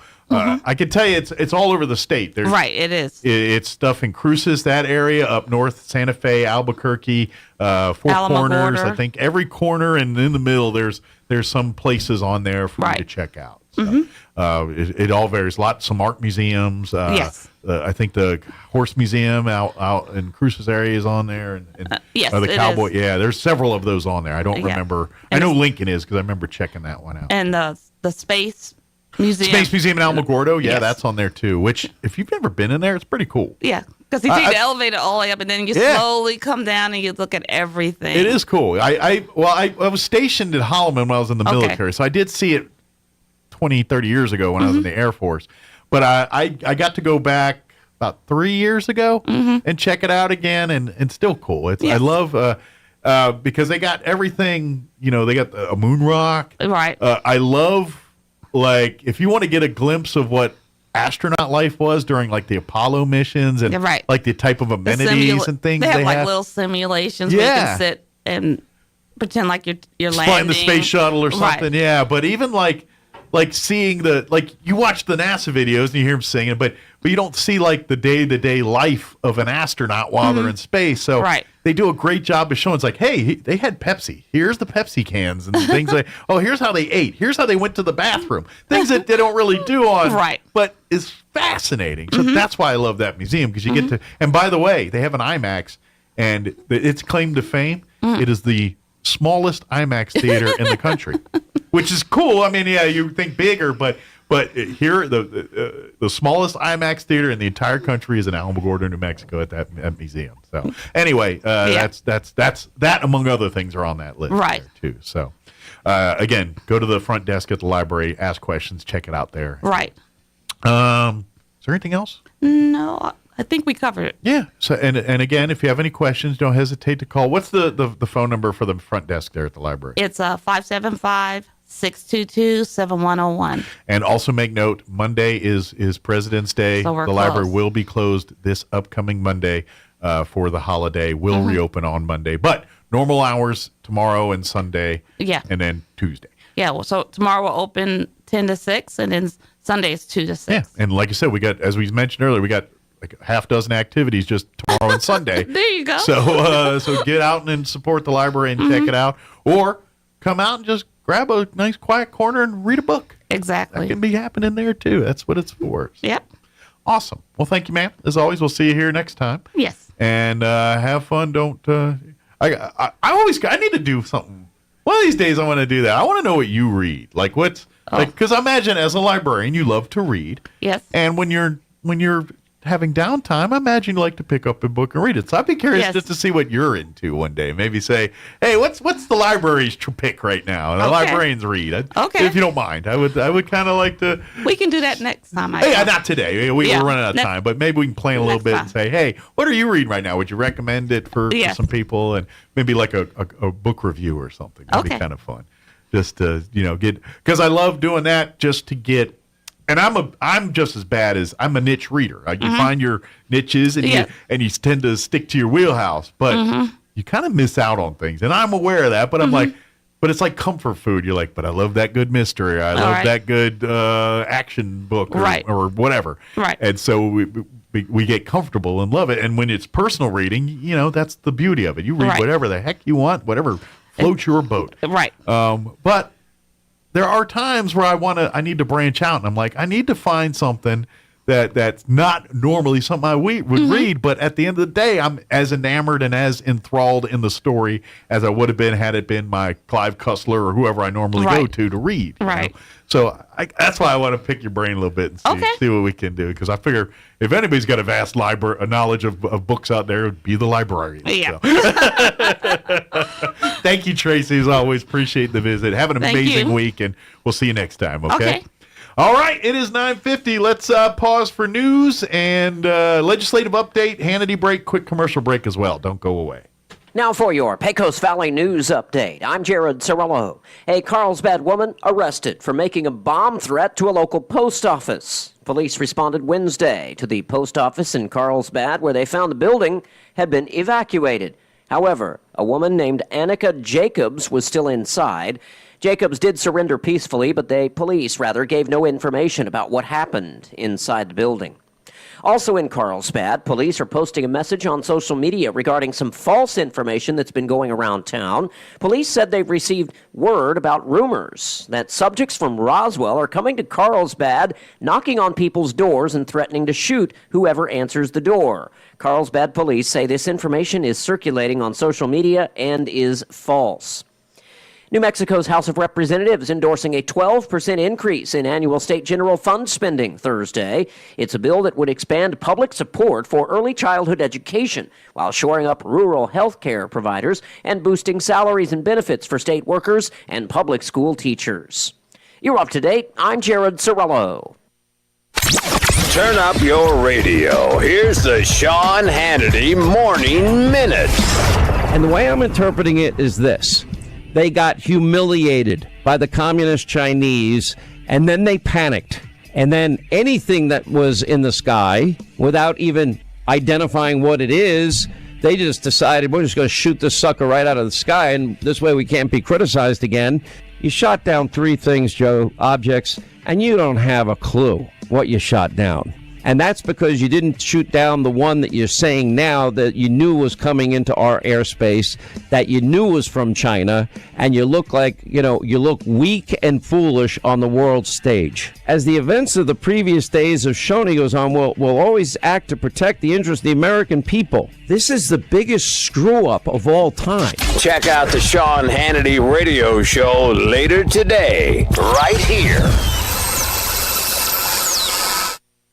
You can get windows worthy of a presidential suite without inflating your budget. Now you can transform any room with new window treatments from our friends at Blinds.com. Now shop huge discounts on blinds and shades and shutters and so much more. Plus you can rest easy with their 100% satisfaction guarantee. So shop Blinds.com President's Day sale right now for up to 45% off everything plus door busters. Save up to 45% off site-wide now at Blinds.com. Rules and restrictions may apply. Finding great candidates to hire can be like, well, trying to find a needle in a haystack, but not with ZipRecruiter. Its powerful technology actively finds and invites qualified candidates to apply to your job. So while other companies might deliver a lot of hay, ZipRecruiter finds you the needle in the haystack. See why 4 out of 5 employers who post a job on ZipRecruiter get a quality candidate within the first day. Try ZipRecruiter for free at ZipRecruiter.com/free. That's ZipRecruiter.com/free.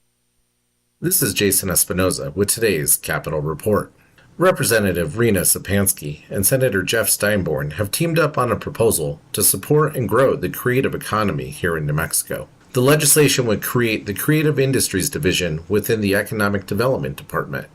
The division would be charged with supporting the state's creative economy, which includes performing, visual, and literary arts, entertainment, media, information and broadcasting, graphic and industrial design, technology and computer system design, coding and digital media, and artisan professions such as metal, wood, glass, ceramics, printing, and culinary arts. The Creative Industries Division would also be responsible for increasing and promoting creative industry-based economic development, supporting educational and workforce training initiatives, and supporting entrepreneurs in the creative industry sector. Additionally, the proposal appropriates $67 billion to the department for competitive grants and programs that demonstrate the potential to stimulate community or economic development through the creative industries. According to a legislative analysis, the division would be required to work collaboratively with existing agencies to accomplish its goals. The bill unanimously passed the House Commerce and Economic Development Committee and now heads to the House Appropriations and Finance Committee for consideration. For the New Mexico News Network, I'm Jason Espinoza. Mulan has the highest kill count of any Disney character. When asked for comment, Buzz Lightyear responded, "To infinity and beyond." Here's Mike Winters. With the Wall Street Business Report, I'm Rich Thomason. Wall Street stocks narrowly mixed at mid-morning, a day after U.S. markets suffered their biggest drop in a month on disappointment over an inflation reading that came in hotter than expected and fears that it will bring more big interest rate hikes by the Federal Reserve. Chinese-owned video-sharing app TikTok plans 2 more European data centers. This amid national security and user privacy concerns in the West. AMC Networks reporting a fourth-quarter loss, $264.7 million, after reporting a profit in the same period a year earlier. AMC owns cable channels AMC and IFC, among others. Thousands of flights to and from German airports have been canceled as workers walk out, pressing demands for inflation-busting pay hikes. The strikes impact operations at 7 German airports. For the Wall Street Business Report, Rich Thomas. An artist by the name of Trisha Robinson created a painting titled The Four that depicts 4 women in the lineage of Jesus. They are Tamar, Rahab, Ruth, and Bathsheba. Tamar deceived to get what she wanted. Rahab was a prostitute. Ruth was a foreigner and a widow. Bathsheba was an adulteress. Yet they're all in the line of Jesus. In the painting, the women are depicted with crowns on their heads. They're in the royal line of the King of Kings. Do you ever think that you're too broken, too weak, too sinful to be used to do the work of the Lord? God uses imperfect, broken people to change the world. That is what is amazing about the story of the Bible. The so-called heroes of the faith were usually a mess, but God took those messes and used them for His glory. He can do the same with you. This Sunday, we will learn about another very imperfect man whom God called to do great things. Come learn the story of Gideon and how his life changed when God used Gideon's weaknesses to exhibit His strength and His power. Join us at the Country Club Road Church of Christ for worship at 10 a.m. on Sunday, located on the corner of Country Club and Washington in Roswell. What's up, my fellow Americans? It's your boy, POTUS numero uno, George Washington. You know how I feel about lies, right? Not a fan. Well, you can get a great deal right now during the President's Day sale at Roswell Nissan with access to over 300 pre-owned vehicles, quality pre-owned trucks under $30K, and $10,000 off all new Nissan Titans when financed through Nissan. These are the lowest prices of the year. No cap, as the kids say. Come save a bunch of Washingtons during the President's Day sale. On now at Roswell Nissan, 2111 West 2nd, or shop online at roswellnissan.com. Roswell Skin Center and Dr. Committee are here to provide what you need for cosmetic dermatology, offering facials, peels, Botox, filler, and laser. Dr. Committee at Roswell Skin Center invites you to become a VIP member. Receive $50 off your first treatment. Sign up for rewards at roswellskin.com. Your fingernails grow faster on your dominant hand. Not sure which is your dominant hand? Just wait. You'll nail it. Here's Mike Winters. And good morning. It is closing in on 9:59. That's about going to do it for us for today's show. If you missed any part and would like to check it out, please feel free to do so. Log on to ksvptv.com. Click on the Mornings with Mike Winters channel to find it all there. Yes, go ahead, Roy. Did you know that John Bon Jovi is a blood relative of Frank Sinatra? I did not know that. Like, yeah, what, cousin or nephew? I just found that out. So he's Frank